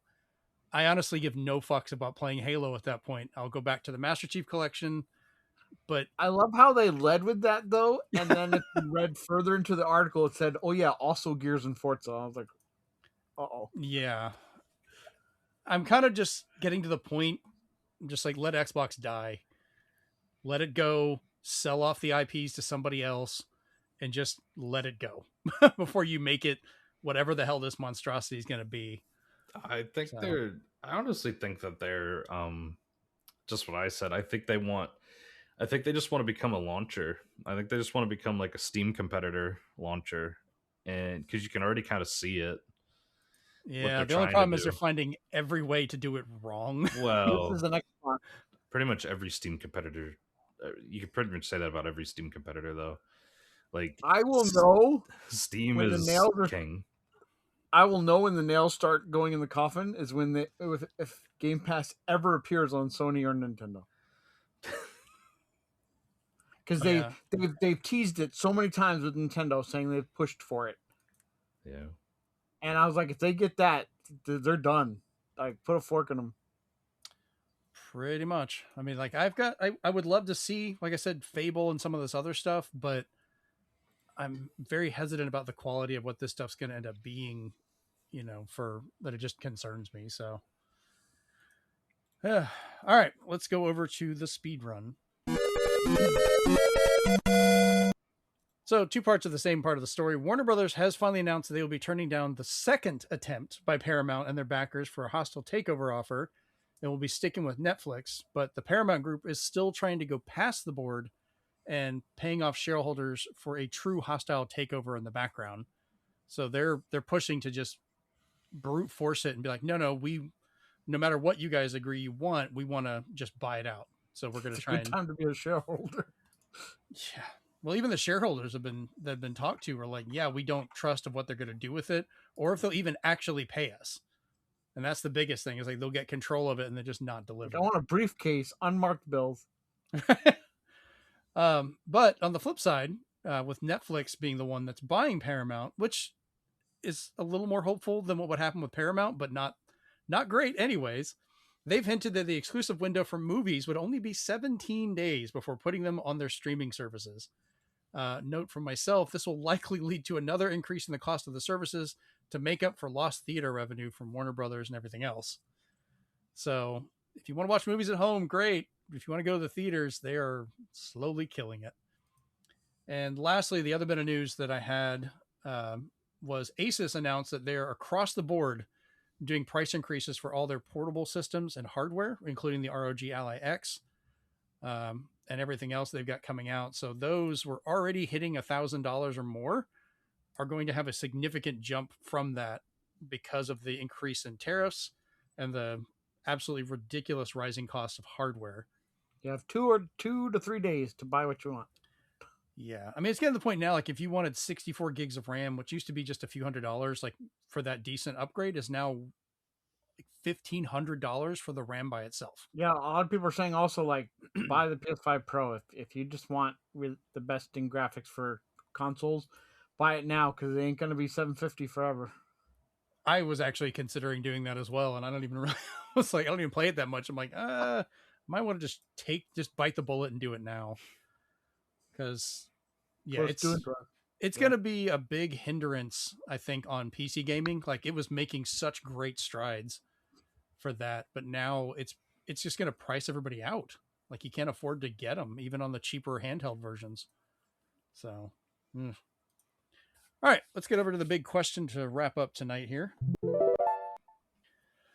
So this is one that I came up with after watching, kind of getting the idea from My Life in Gaming for a lot of the stuff they do every year, where they tend to challenge each other for playing different types of games outside of what they have. They also do some where they challenge themselves, which would be kind of fun, but I've got so many damn games I couldn't pick anyways. But so the question is, as we start 2026, what are some games or series you recommend or challenge another person on this show to play this year? So I'm going to start because I had a couple of them and I've been messaging guys about this week to see what you could potentially play and try to stick with it realistically. So Chase, I will start with yours. And I tried sticking to PC related or games we could emulate, because emulation is not a dirty word. And you've got the rig. We could set up some pretty good shit for that.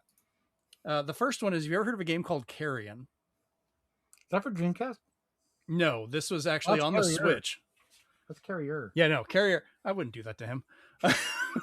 I mean, I would, just so you can get some laughs. Pretty weird, but... no, I've never heard of it. So okay, I know what that one is now. Okay. Yeah, Carrion's great. It's not super long, but it's a lot of fun. It's not too bad. You can get it digitally. It's really good. But think of like a 2D style Metroidvania with the Thing, but you are the Thing. You are a blob mass of meat and tentacles that's going around trying to kill off the people that are in this plant while trying to figure out what's going on and where you are. So it's kind of a mystery and a horror game that's a side scroller with really nice 2D pixel artwork. Yeah, it attacks like the Thing and it moves like the symbiote. Yeah, it's a lot of fun. I got it on the Switch and absolutely loved it. And I have a feeling that would be one you would really like. So I think that's one you should play. the next one, and this is one I'm kind of asking for greed purposes also. It's called Renegade Ops. I think you like twin stick shooters, right? Yeah, love twin stick shooters. So this one is a twin stick shooter, but it's co-op as well, made by Sega. I remember going to Comic-Con back in the day and actually interviewing these guys and getting to play it the first time. And right now on Steam, it's only $4 for like the full edition. So it's not exactly breaking the bank here. Okay.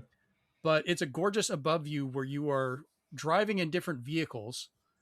And you can upgrade it as you're trying to go through different environments. Sometimes you'll pick up a helicopter and be going through, and you're just trying to take out the different forces, but it's a lot of fun. I booted it up on my Legion Go the other day and just sat there for like 2 hours just playing it and realized, oh, okay, shit, I'm still just going into this and having fun with it. I didn't realize until I started playing that version, the PC one added Gordon Freeman as a playable character on Steam. So you can drive around as Gordon Freeman in his little cart from Half-Life. And his special abilities, he can call in some of the sand lions to pop out and swarm people, which is a fun surprise. I had not noticed that because I originally played it on Xbox 360, and that's what I had it on as well. But it runs great on PC, great for a controller with the twin stick controls. The game looks great still. But that's one I think you would really enjoy. Plus, it's got co-op, so we can play it together. Yeah. Which is always great. And then lastly, I had asked you about Time Splitters 2, and you said you messed around with it, but you never finished it. And this is a shooter I think you would really enjoy, but emulating it is really easy now. We could get you set up for running it on the GameCube and just kind of get that going and playable.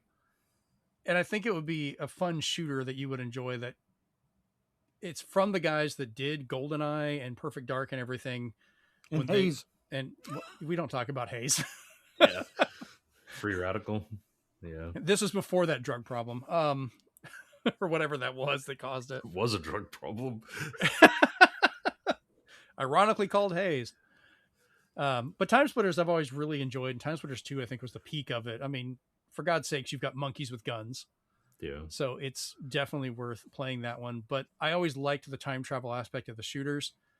So it was like the kind of the pinnacle of the GoldenEye Perfect Dark level design and references with a lot of good humor and a really fun 3D cartoon style to it that I really like the animation of. And I just feel like that's one you would really enjoy. All right. Steven, what about your suggestions or challenges? Oh, you didn't give me mine. Oh yeah. I'm sitting here. I didn't go. I don't know why I was reading his and thought we were going to somebody else. It's been a mixed up day. Welcome to 2026, people. All right. So Steven, for you, I had Titanfall 2. I got to prepare for that. I know you're not a fan of mechs, but I think this could be the exception. And I think Chase will back me up on this one. It's a really good story. This could be the exception to the rule, and I would be willing to bet money on that. This game, even if you just played it on the Steam Deck, runs phenomenally. It is like such a great shooter, such a good story. Even the character interactions with your mech, because it's got a personality. It's even a little heartwarming for like having to work with this thing. You know what I'm talking about, Chase. Yeah. Well, actually, to be fair though, the amount of time that you spend in the mech as compared to out of the mech is pretty balanced, if not on the side of you spend quite a bit of time outside of your mech more than in your mech. So I think you'd be fine. And there's actually times where you can jump out of your mech and the mech can act autonomously anyway. So it actually is, there's different play styles you could actually probably mess around with, dabble with. Yeah, it's definitely one of the best ones you could probably choose from that. I wasn't going to be a dick and be like, so we're going to make you play Mech Assault or something, something like that. Yeah. We're not going that far. Steel Battalion Connect. I would have to ship you the controller, and I am not paying for that. Not the Connect one. Connect one. I can just no, I wouldn't do that to you anyway. anyway. Horn and kill myself and whatever. I wouldn't. The shade self-destruct. I respect you too much. I'm not going to make you play that damn version of it. Next up was Psychonauts 1 and 2. Either one of these, because I've always really enjoyed it. Psychonauts 2 was actually my game of the year for the year that came out. because I absolutely loved the story and everything behind it. And I think you could still enjoy that one really well, even if you don't play the first one. I liked the first one. I played it back on Xbox. I have it on PC. It's rougher around the edges. It's definitely early Xbox era for, that group for Double Fine making these games. And they've learned a lot and refined it for Psychonauts 2. I think you said you did not play that one. All these games I have played, but I haven't gone too far into it. I've played like a couple minutes. Okay. So if you had to choose one of them, I'd probably push for Psychonauts 2 for sure. Okay. I mean, for God's sakes, there's an entire great music section in there by Jack Black that turned out so much better than I thought it would.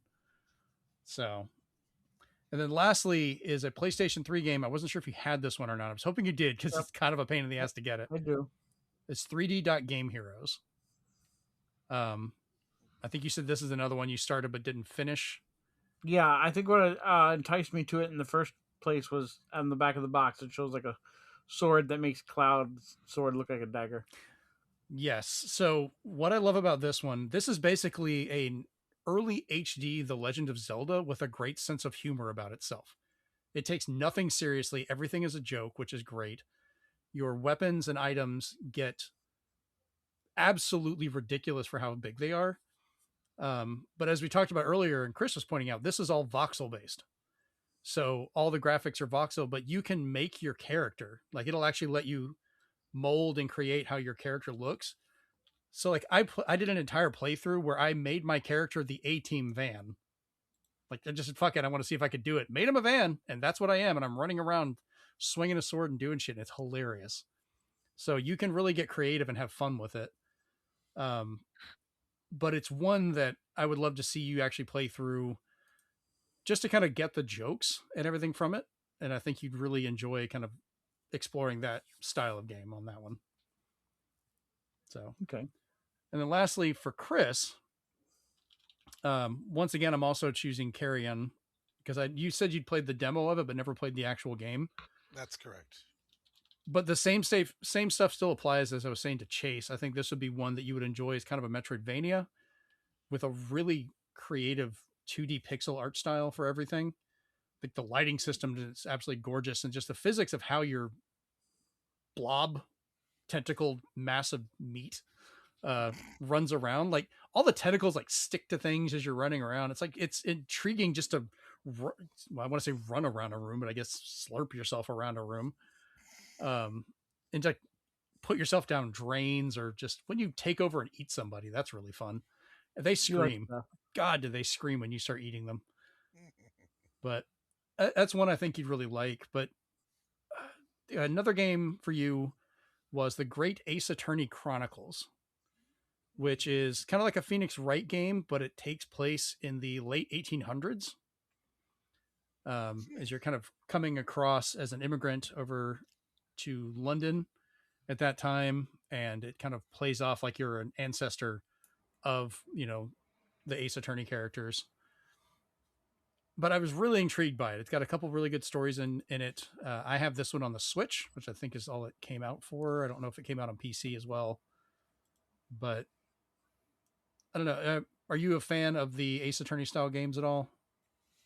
I haven't played many, but really? I've seen a lot of the animation, and that alone gets me interested. So I think this would be a good one because you get a lot of the action from the series. The art is absolutely wonderful. There's really good voice acting, but because it's kind of a prequel that's out of time from everything else, you're not bound to have to have played all the other ones to get them. So you're not having to play through all the Ace Attorneys to get into the, the Phoenix ones or whatever. So it'd be a good one to start with then. Yeah, I think it would. And it has really funny literature tie-ins to old stuff from back then, where you've got a Sherlock Holmes style person, and you're dealing with late 1800s technology and other stuff going on instead of modern day things. Makes sense. Sense. But it's one I would like to kind of hear about you playing and get your thoughts on it, because I absolutely love playing this one. but I don't know anyone else that's really messed with it. So I would love to be able to talk to somebody else about like, oh, here's how I went through the case, or here's how I did these. And there is a good amount of content in the game. Like it's got multiple good sized stories that tie together and a fairly satisfying wrap up to it all, which was great. That's always nice. Yep. The other two kind of throw back to the Super Nintendo.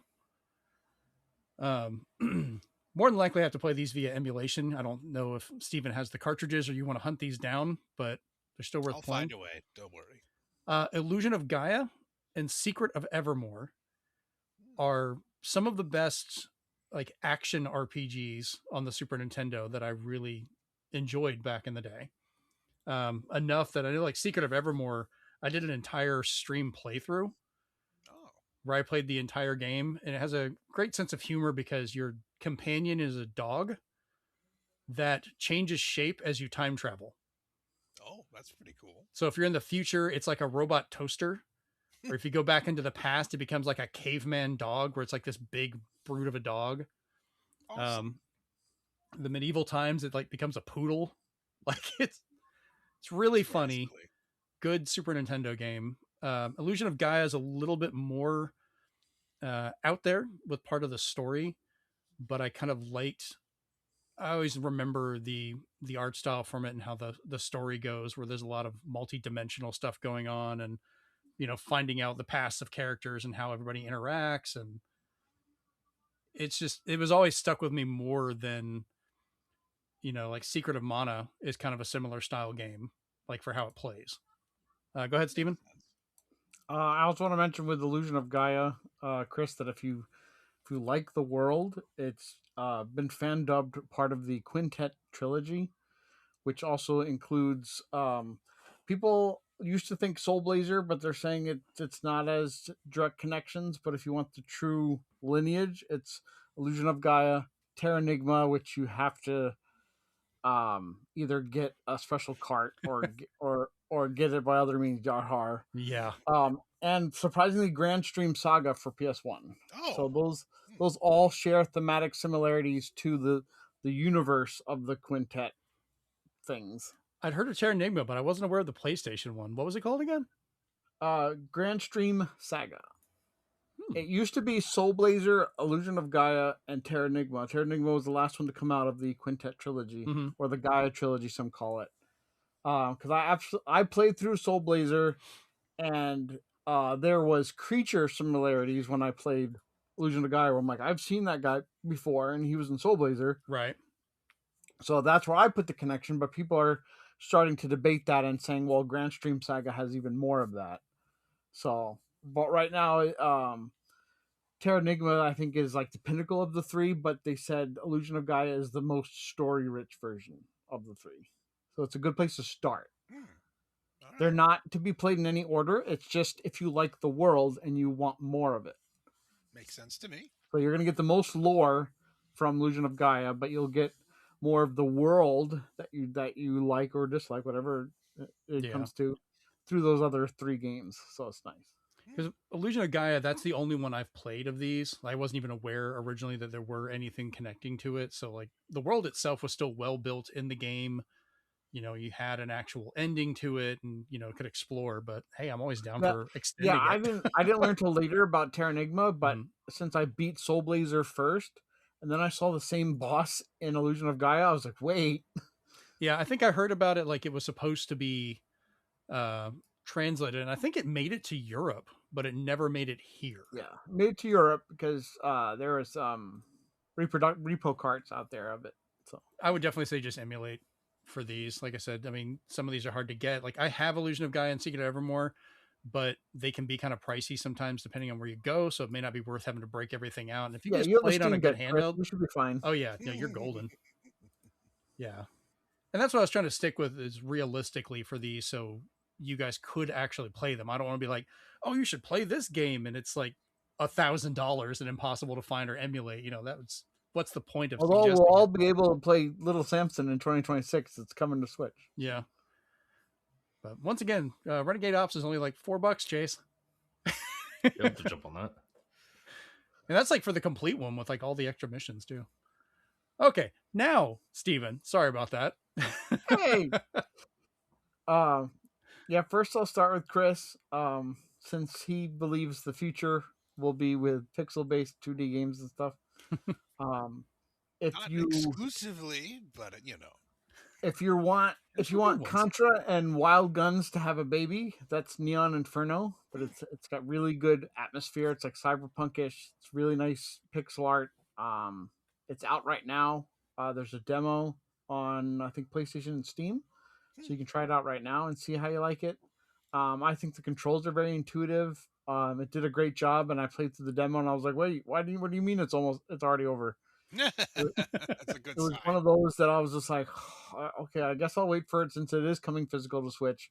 But I know you hate physical, so you can get it digital anytime. We're not having this discussion right now, but okay. Another one for Chris would be Cannon Dancer Osmond, which for some people may be an older game, but for like Switch, it's basically the guy who made Strider. It's his next game he made because he wasn't allowed to use Strider anymore. So he's just like, I'm gonna make my own Strider with blackjack and hookers. Wow, I it think sounds there better probably is every at least time. hookers in that one because it looks insane. But it plays very well. I have it in case you ever need to borrow it. Okay. Another one which I saw in your Steam activity you got, but I was surprised you hadn't played it yet. Even though I have it, was Bite the Bullet, because that one is basically Metal Slug with competitive eaters and like a Metroidvania style because there's stages to go through. Sometimes there's an alternate path, but it doesn't get too crazy. But you have to kind of eat a lot, and you can eat the bosses, you can eat the enemies, you can eat everything. You can process any material. That's amazing. And you can level up your eating abilities. And it's just fun when they've peppered in all these competitive eaters likenesses. So you can look for like LA Beast and Matt Stoney and all these other people that you're like, oh, I know him from the 4th of July contest. Well, he's a character you can save now, so that's pretty neat. That is a circle of people I would not get the references. For Chase, Total Chaos for sure. Yes, it's got a hunger mechanic, but the hunger mechanic only happens when you are using really heavy weapons that you make. Okay. So it's not like you've been exploring too long, you're getting hungry. No. If you've been like hitting everybody with a really heavy pipe, then yeah, because of the weight of that, it's making you hungry because you're burning a lot of calories. But just walking around, you're not going to get hungry at all. So don't worry about that. That's more of a balancing mechanic. Yeah. But again, it's just because this company took their Doom clone and just ran with it to make it something of its own with Unreal Engine 5. And if you don't believe me, just watch the review from G-Man Lives, and you'll be like, all right. Video. It looks interesting. So it was definitely nice. I don't get too much of his complaints about the lightning guys. They aren't too bad as long as you know they're coming. Also, because you like either isometric or you like strategy games, because of how you can play through these, I think you should really try Fights or Nights in tight spaces. It is done with the only moves you can make are depending on what cards you have in your hand. But the way the environment works, you can throw people off of buildings instead of having to defeat them of their HP. You can basically throw them into another person. There's all these like different things you can do. There's environmental stuff in this what seems to be a simple like strategy game. Okay. But I got super addicted to Fights in tight spaces, beat that, even bought the physical. And Steam has Nights in tight spaces, but I'm waiting for it to come to Switch because I want them both on the same console. Because one of them just took it that instead of using guns and grenades and everything, you're using the medieval stuff. I will warn you though, there's a difficulty spike where you're gonna have to think of how many different ways you can beat a level sometimes because the cards you get are up to you because there's certain places where you get your cards. Yeah. And yeah, some bosses are just not having it. Okay. So it's kind of, and then lastly, because I think you would like the metal slugness of it, would be the Terminator 2D Fate. You can beat it pretty fast. I beat it in like an hour or two. Really? But then you play it on a harder difficulty, and you can see how it changes things, how it makes the environment harder. It doesn't make them take more damage. It just makes everything just fire more bullets or bullets where they weren't there before. Now there are. Something that was that wasn't on fire now is. So they modify the level. And there's spots in it, and they even warn you through your first playthrough, like right now you're going to play through the movie, but after you beat it, we're going to allow you to make these key decisions that change how the movie like progresses. Like, what if you never killed the guy who, or never went to the factory where the arm was, and stuff like that, or what if she immediately goes to the guy's house and shoots him without saying anything, or doesn't change the chip out of the T800 when he's just like, oh, I can learn it, but this chip says I have to do one thing, and if you can just leave it in there and still give him an order and he'll do it, and so you can alter it a few times, which is nice. So you can just keep playing through it, and then there's all this stuff you unlock through doing that as well. But it had enough different gameplay elements that it's not always Metal Slug. Sometimes you're riding on the bike and avoiding cars. Or you're playing in the future and you're John Connor. So I was like, this is very well done. I loved what they did, and it's something that I think I played through 3 times. I think Chris walked in when I was on my 3rd playthrough. I'm like, I'm still trying to see what else I can get. I didn't realize there's that was your unlockables, 3rd there's playthrough. secrets, there's different ways of killing people. There's all kinds of great stuff. And it is really, honestly, a beautiful game. Is it the same group that with, didn't? Oh, go ahead.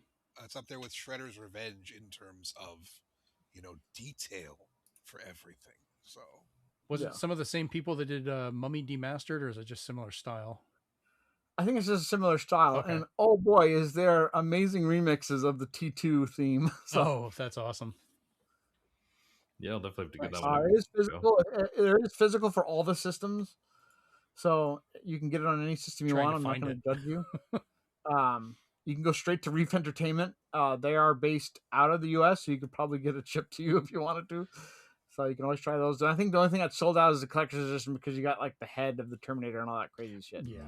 But and then for Jeremy, I've got UFO 50, which you haven't. I think you're waiting for your physical. Yep, I already have it pre-ordered. I think that'll be one just like Chris. You're going to be hooked on the different achievements it gets, and then can I beat each of these NES style games, and then what can happen through there, because it's one of those games that just when you think everything's going by the numbers, it's gonna flip the script, so it's always nice. It reminds me of what was it, like something Game Master from the DS that I absolutely loved that was like that. Oh, Game Center CX? CX, thank you. Yeah, it's gonna be similar to that, but now with a different take on it, which is nice. Oh yeah. And then there's Ball X Pit, because I think that's a game that when you're on a flight or anything else, you can be like, yeah, I'll do one round. You do your one round, and you're like, okay, that was good. It does have a Switch 2 edition, no physical yet, but there's a Switch 2 edition, so it can allow more balls on screen. Nice. You can have up to 1,000 balls on screen at the same time. Good God. So the game can get pretty insane, and if you get far enough, you can even have the gameplay itself with one of the characters you unlock, so it's awesome. And finally, this one I recently picked up. Mm-hmm. I was going to put it in my What You've Been Doing, but I didn't want to spoil it, because once I started playing this, I couldn't put it down. So, have you ever wanted your pinball game to be a Metroidvania? I think I actually have one that is that. That was on the Switch. This is unlike Pinball Quest. This is called Pinball Spire, made by one guy over 2 years. The music is basically straight out of an orchestra for some reason. It's very pleasant, though. But everything is just done with the care that you're doing kind of screen by screen. Kind of like a Metroidvania. You don't have a map, but you have abilities as you would in like a Metroidvania, where the first one you get is to slow down time. And if it's sitting on a flipper, it'll tell you the trajectory. So you'll need it, trust me, when you need to shoot exactly where you want it to go.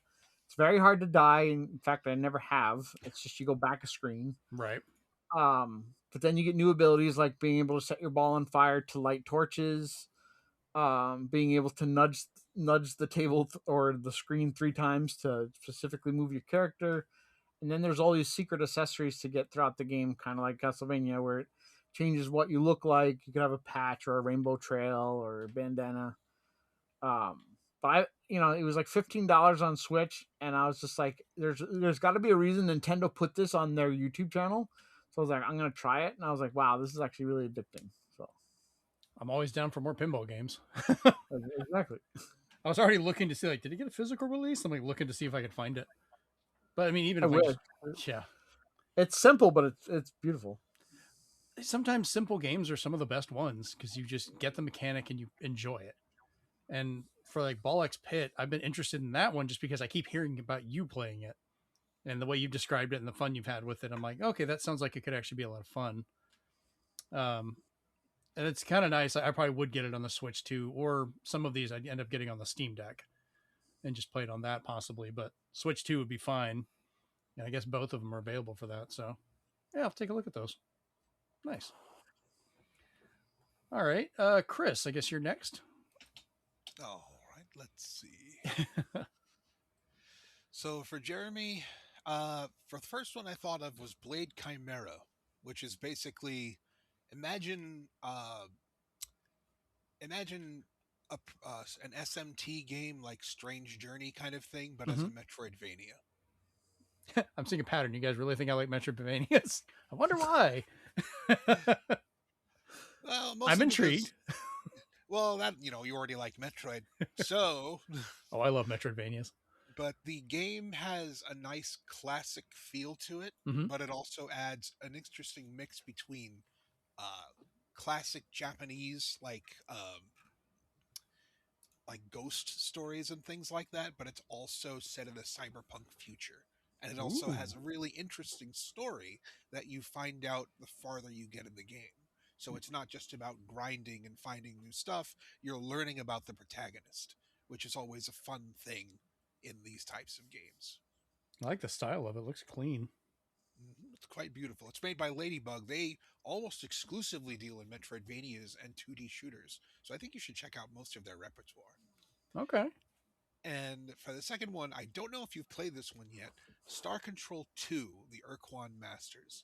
Essentially, I have not. Imagine, I'm surprised then, because it's basically Star Trek, but basically, that song Star Trekkin', the parody? Oh yeah, I have it's that. But Are you serious? Yes. It's a really well done space exploration game made, I think, by the people who made the Space War engine way back in the day. And it's got humor, it's got space exploration. You explore an entire galaxy, you gather resources, you gain allies, you fight enemies, and you decide who you bring in. Like you could be a complete jerk to someone that you're supposed to be allying to and basically just, you know what? I know we're supposed to be friends, but you're ugly. And boom, you're their enemy. Good job. So yes, I'm honestly surprised you haven't found that one. It is I've never even heard of it. Steam, okay. But you can also find a mod version online, and the mod version is the one that I suggest playing. It was originally on the 3DO and the Sega Genesis. So yes, I heartily that should scratch your Trekkie itch right there. Okay. I'll have to check that one out. I was not aware of that one. Nice.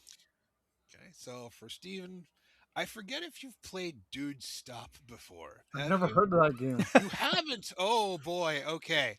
It's a game on Steam where someone is in voice chat with you asking you to help their game. And essentially, they want you to be still, not move anything, and just be as helpful as possible. Meanwhile, the cursor is saying, you can break this vase. You can move this painting. You can pull the bookmark out of the book so he doesn't know what to read anymore. And the more you screw at this guy, the angrier he gets. And the angrier he gets, the more achievements you get. I think you should have fun with this one. And of course, I still think you should play DK Bananas because you can bust up so much of the I don't have that game. I only have DK Bonanza. Oh, that one too. But they're both very good. Okay. But yes, I think you should at least try it for the callbacks and for the fact that you can break a bunch of land. It's fun. Yeah. It is a lot of fun. I'm trying to finish Metroid Prime 4 and then jump into DK Bonanza. You almost said Bananas. So close. He's going to break you. There you go. And for Chase, okay, these two are a little special One of them is co-op, and the other one you're going to need to emulate. We Were Here is a 2-player game where Steve and I tried playing this, but we were too stupid. I'll help you out, Chris. He's beaten the entire series. Oh, he has? Okay, never mind then. Oh, well. That's awesome, though. It is awesome, though. It is a good series. You did much better than we did. Have you ever played Dark Wizard? No. That's an old Sega CD game, but it has the grid war kind of feel to it. Like your strategy kind of thing. Fantastic and it's one of music. the early. What's that? Fantastic music. Fantastic orchestral music, a really good story, classic like anime cutscene kind of thing, and it's one of the earliest examples of like really beautiful graphical console RTS games. So I think if you can emulate that with Sega CD emulator, I think you would enjoy it particularly. Okay. Because I'll just enhance it for you a little bit as well. Is kind of like how Warsong copied off of like early Fire Emblem or Advance Wars, I should say. Like Warsong and or Langrisser Saga and Advance Wars were the same.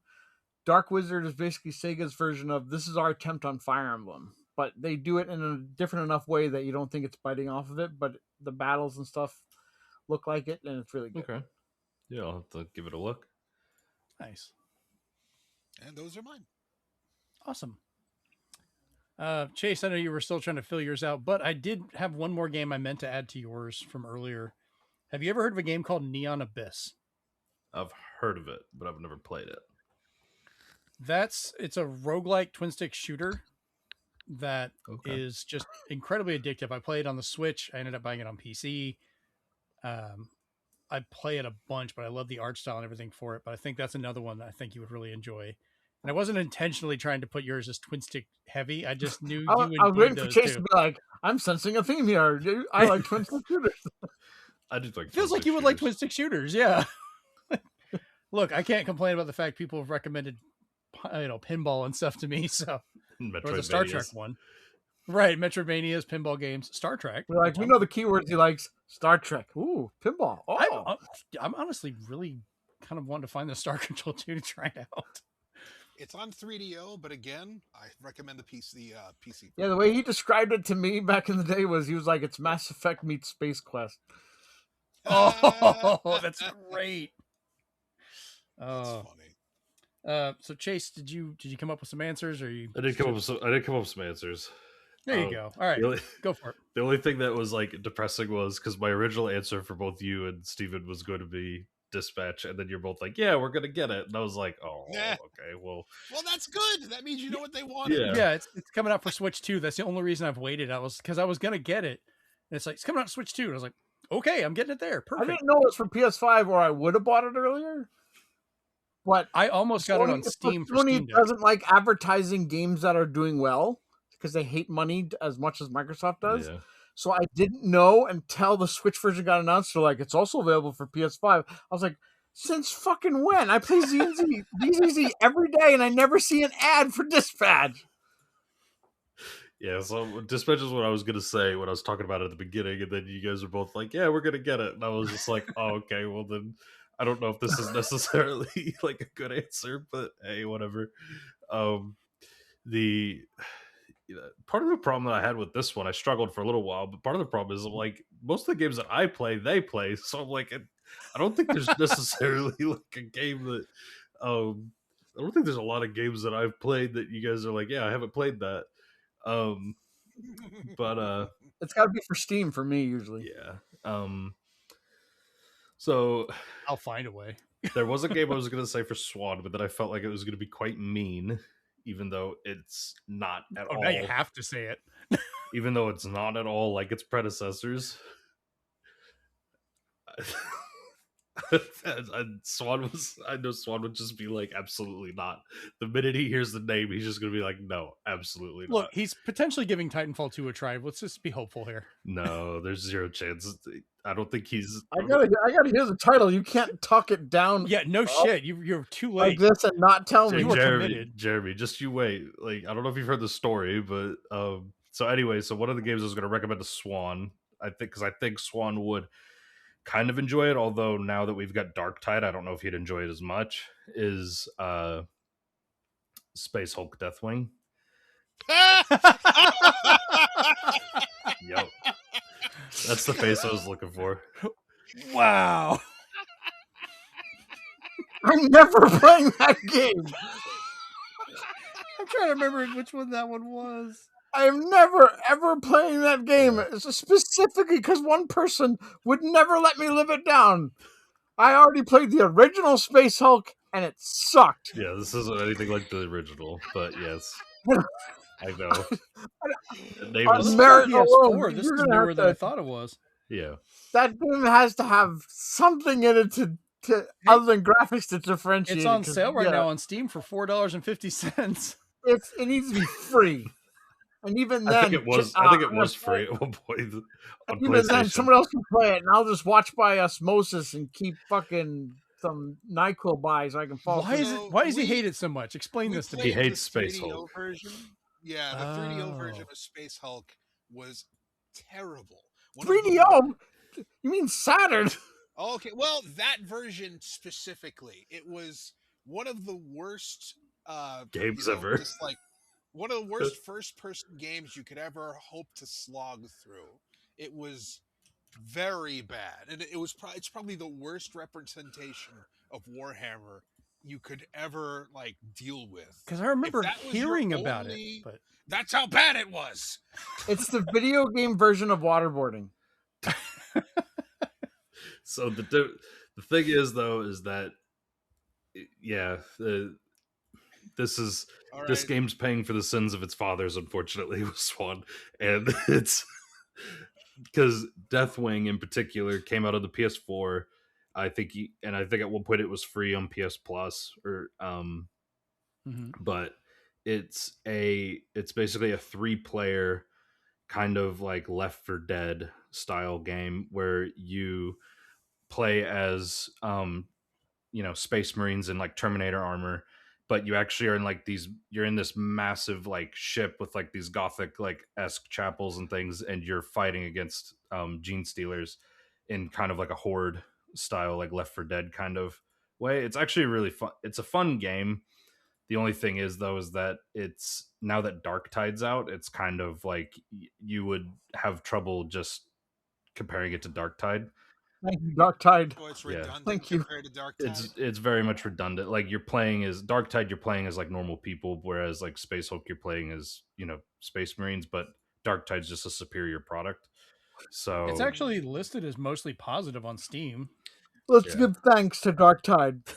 But yeah, unfortunately, because I tried to convince Swan to give Deathwing a try a while back, and he's just like not having a bar of it because unfortunately the name Space Hulk just rings poor with him. So I think this makes me think of what we should have for a rule for this. Like we may have to come back like maybe next episode and do this, right? Where we will challenge each other to like a particular game, but we'll have to have like a veto each, like where we can at least have one veto of like, nope, not playing that game. It's not happening.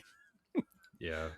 So that way you can't force Steven to play Space Hulk. Well, I wouldn't force him to play it anyway. I wouldn't force anybody to play a game. So You know what I mean? Just being funny, but yeah. If I have to play Space Hulk Deathwing, then Chase is playing Hello Kitty Island Adventure.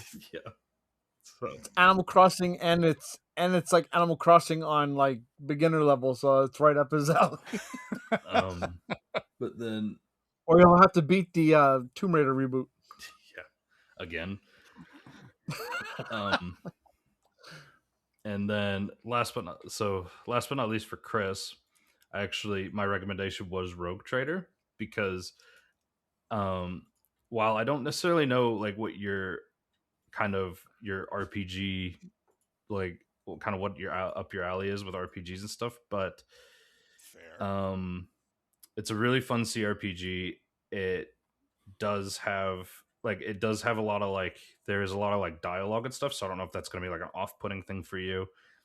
Oh, I love lore. That's fine. This game though has some pretty hilarious moments. For some of the dialogue is hilarious, like especially towards the beginning of the game, you can because you're basically kind of like your second in command, your seneschal, as he's called, is his title, and you can literally just when a lot of these people who don't know who you are, and they'll like address you in like an improper way because you're basically like royalty, and you could just be like, Abelard, tell this man who I am, and then he just like and then he like just starts berating this person and he's like, you dog, how dare you interact with this person in this manner, You swine! and it's so hilarious. Oh, that's fun. And then there's That does sound like it's up Chris's alley. yeah, you can actually, Chris, you can actually do a heretical run, like where you have heretical dialogue options. God. And so I was just like, oh yeah, this is. But actually, to be fair though, the dogmatic might also be up your alley, because sometimes the dogmatic will just be like, have them executed for not like completing this duty on time, things like that. That's Warhammer. Yep. Yeah, that sounds about right. Yeah, the way you described it before, being like 40K but having a Star Trek bent to it, that does sound interesting. And I would like more. The problem I have with a lot of 40K stuff is that it focuses so much on combat and the Imperium. Yeah. And that's such a little slice of what 40K it is. Yeah, because there's a lot of stuff in here, like you're managing a ship, you're managing a dynasty, so like sometimes you're actually having to deal with like ship based problems, like the officers come to you and give you a report, and then you have to make decisions on what you want them to do and things like that. So it's actually, there is some interesting aspects to it. But I'll tell you another tidbit that I didn't actually do it, but like I was like, I know Chris would do this absolutely 100%. Was there was in the first chapter, you get to a planet, and the planet's in the middle of a civil war, like a rebellion, and you're talking to one of these like wardens, so to speak, from the Astra Militarum, and he tells you, oh, I can't tell you this because it's classified. And then you say to him, like, you could pass a persuasion check and get him to tell you this classified information. After you go through all the dialogue options and he tells you all the classified information, then all of a sudden a new dialogue option pops up that says, you know what, after all, I am going to punish you for telling me all this classified information. And I was just like, this is amazing. Oh God, what a dick! I was like, I definitely know Chris would be pushing this button right now. I chose to leave the poor guy alone, but I was like, I feel like this is like so 40K. This is so amazing. I have to give you credit, Chase. Beautiful. I think you have managed to sell more 40K to all of us than the Game Workshop has. Honestly, this particular, like, this game, I think is kind of up Christian's alley, just because of like some of the dialogue options and the way you can actually like go about this game. That's the part I like about 40K, but so many. Okay, Chase, be honest with me. Have you dealt with many 40K players who treat it like the gospel and refuse to believe there's anything humorous about the setting?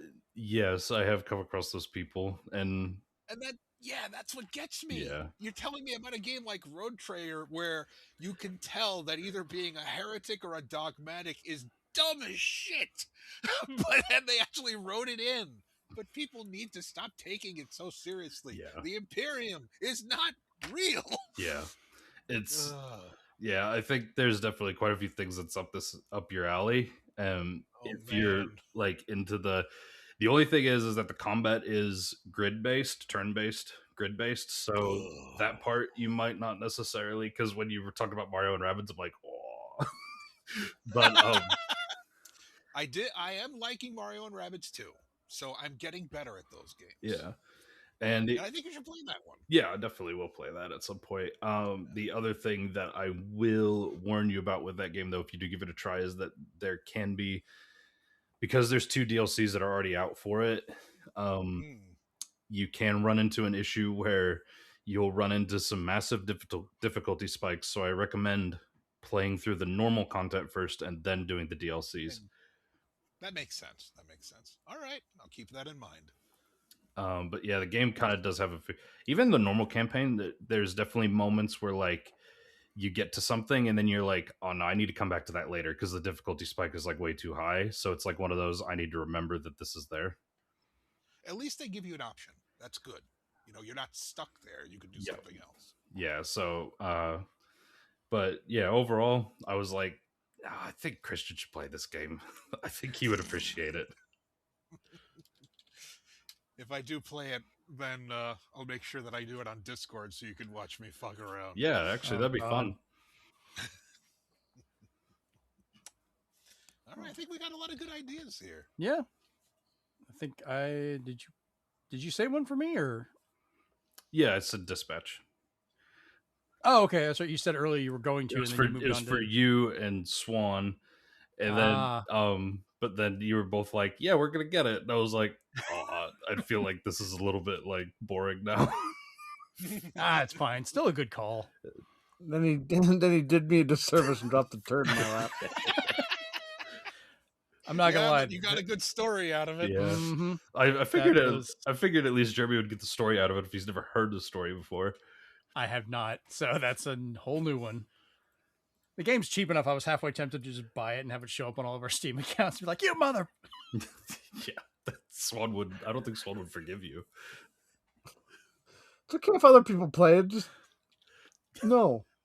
Why does he hate you? Because I spent money on something for him. It's the Brussels sprouts of 40K. That franchise. Although, like, I don't think we're gonna get another Space Hulk ever.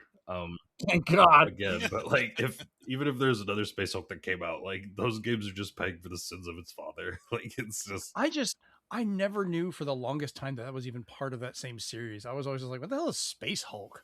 Because of course I would see Hulk and go like, "That's not the Incredible Hulk." Like, what the hell is this tied to? Yeah, so what a Space Hulk actually is it's basically just an amalgamation of like ships and asteroids and stuff like that all get like amalgamated into just this giant mass. So it's a pretty like he's embellishing. He meant to say shits and ass. Yeah, well. Oh boy! I always thought it was just like some dude in a big armor, like a different, not the normal troopers, but like, yeah, that's what I always see. I remember seeing like the cover art for some of those old games because I think it was on. Didn't it show up on PlayStation as well? Yeah, I think there was a port on the PlayStation. I think there was PlayStation, Saturn. I think there was a tactics game that came out a while back too. But yeah. Okay. All right. Well, I guess we'll go ahead and wrap up the big question there. Well, this has been a meaty, fun episode with almost no news covered, which I'm fine with. This was just fun conversations the whole way around, and we got to find out exactly what Steven absolutely hates and what Chase can poke at him with. Oh man. So we'll take a look at this, and I think we should think of one title for each of us, either from these or maybe even another one we can look at to kind of challenge another person on the show to play this year. And that's something we can revisit every so often, maybe once a month or whatever, to kind of catch up and see where we are on those titles. I think it would be kind of a fun way to get more discussion, play more stuff, and kind of also for myself, just have somebody overlooking going like, "Hey, you need to play this." So I'll remember to actually play it and get something done. Don't worry, Chase. I'll definitely be playing Dispatch. Same here. Yeah. But like I know I'm bad about it. And Steven, I'm sure you're probably just as bad. I've got so many games that I haven't finished that I kind of want to go through and start digging through my backlog and finishing stuff. So we'll see about doing more stuff with that. When I did the whole desk reset up and everything and moving, I set up the streaming stuff and was testing that on Discord the other day. So I could actually play stuff in here and stream it onto that and see about other things so we can try and do more content. I got the camera set up for some of the extra quarters, including finally breaking open Steven's monstrosity of a Switch Lite, which I did find was right here. We will still, it was right there. I just couldn't see it in the box where I'd sat it. Bursting at the seams for some action. Slightly still swollen, which makes me so nervous to open this. That's just the solder. God damn it. I'm terrified. I'm actually like, I'm horribly my curiosity is overwhelming on this. I actually am like dying to see. I have a video microscope now, so we will see every gory detail. and I mean gory. You're gonna see what I twisted and broke off with my hands and stuff. Yeah, if I find like blood and parts in here, I'm not even gonna be surprised. Christian was there when I twisted off the old USB port. That was hilarious. Oh my You just god, I kept can going, only imagine I got this. It's okay. We need to take bets on how many of the actual thermal pads are gone. You had to have ripped off at least one of them. No, those are all good. You had to rip it off. The fuck they are. There's going to be at least thermal paste on there. They're delicious. Oh my god. I think I'm as offended as he was about Space Hulk, what I'm hearing. He's going to be that guy that's doing the surgery, and I'm going to be that guy that's in the glass balcony being like, it's fine.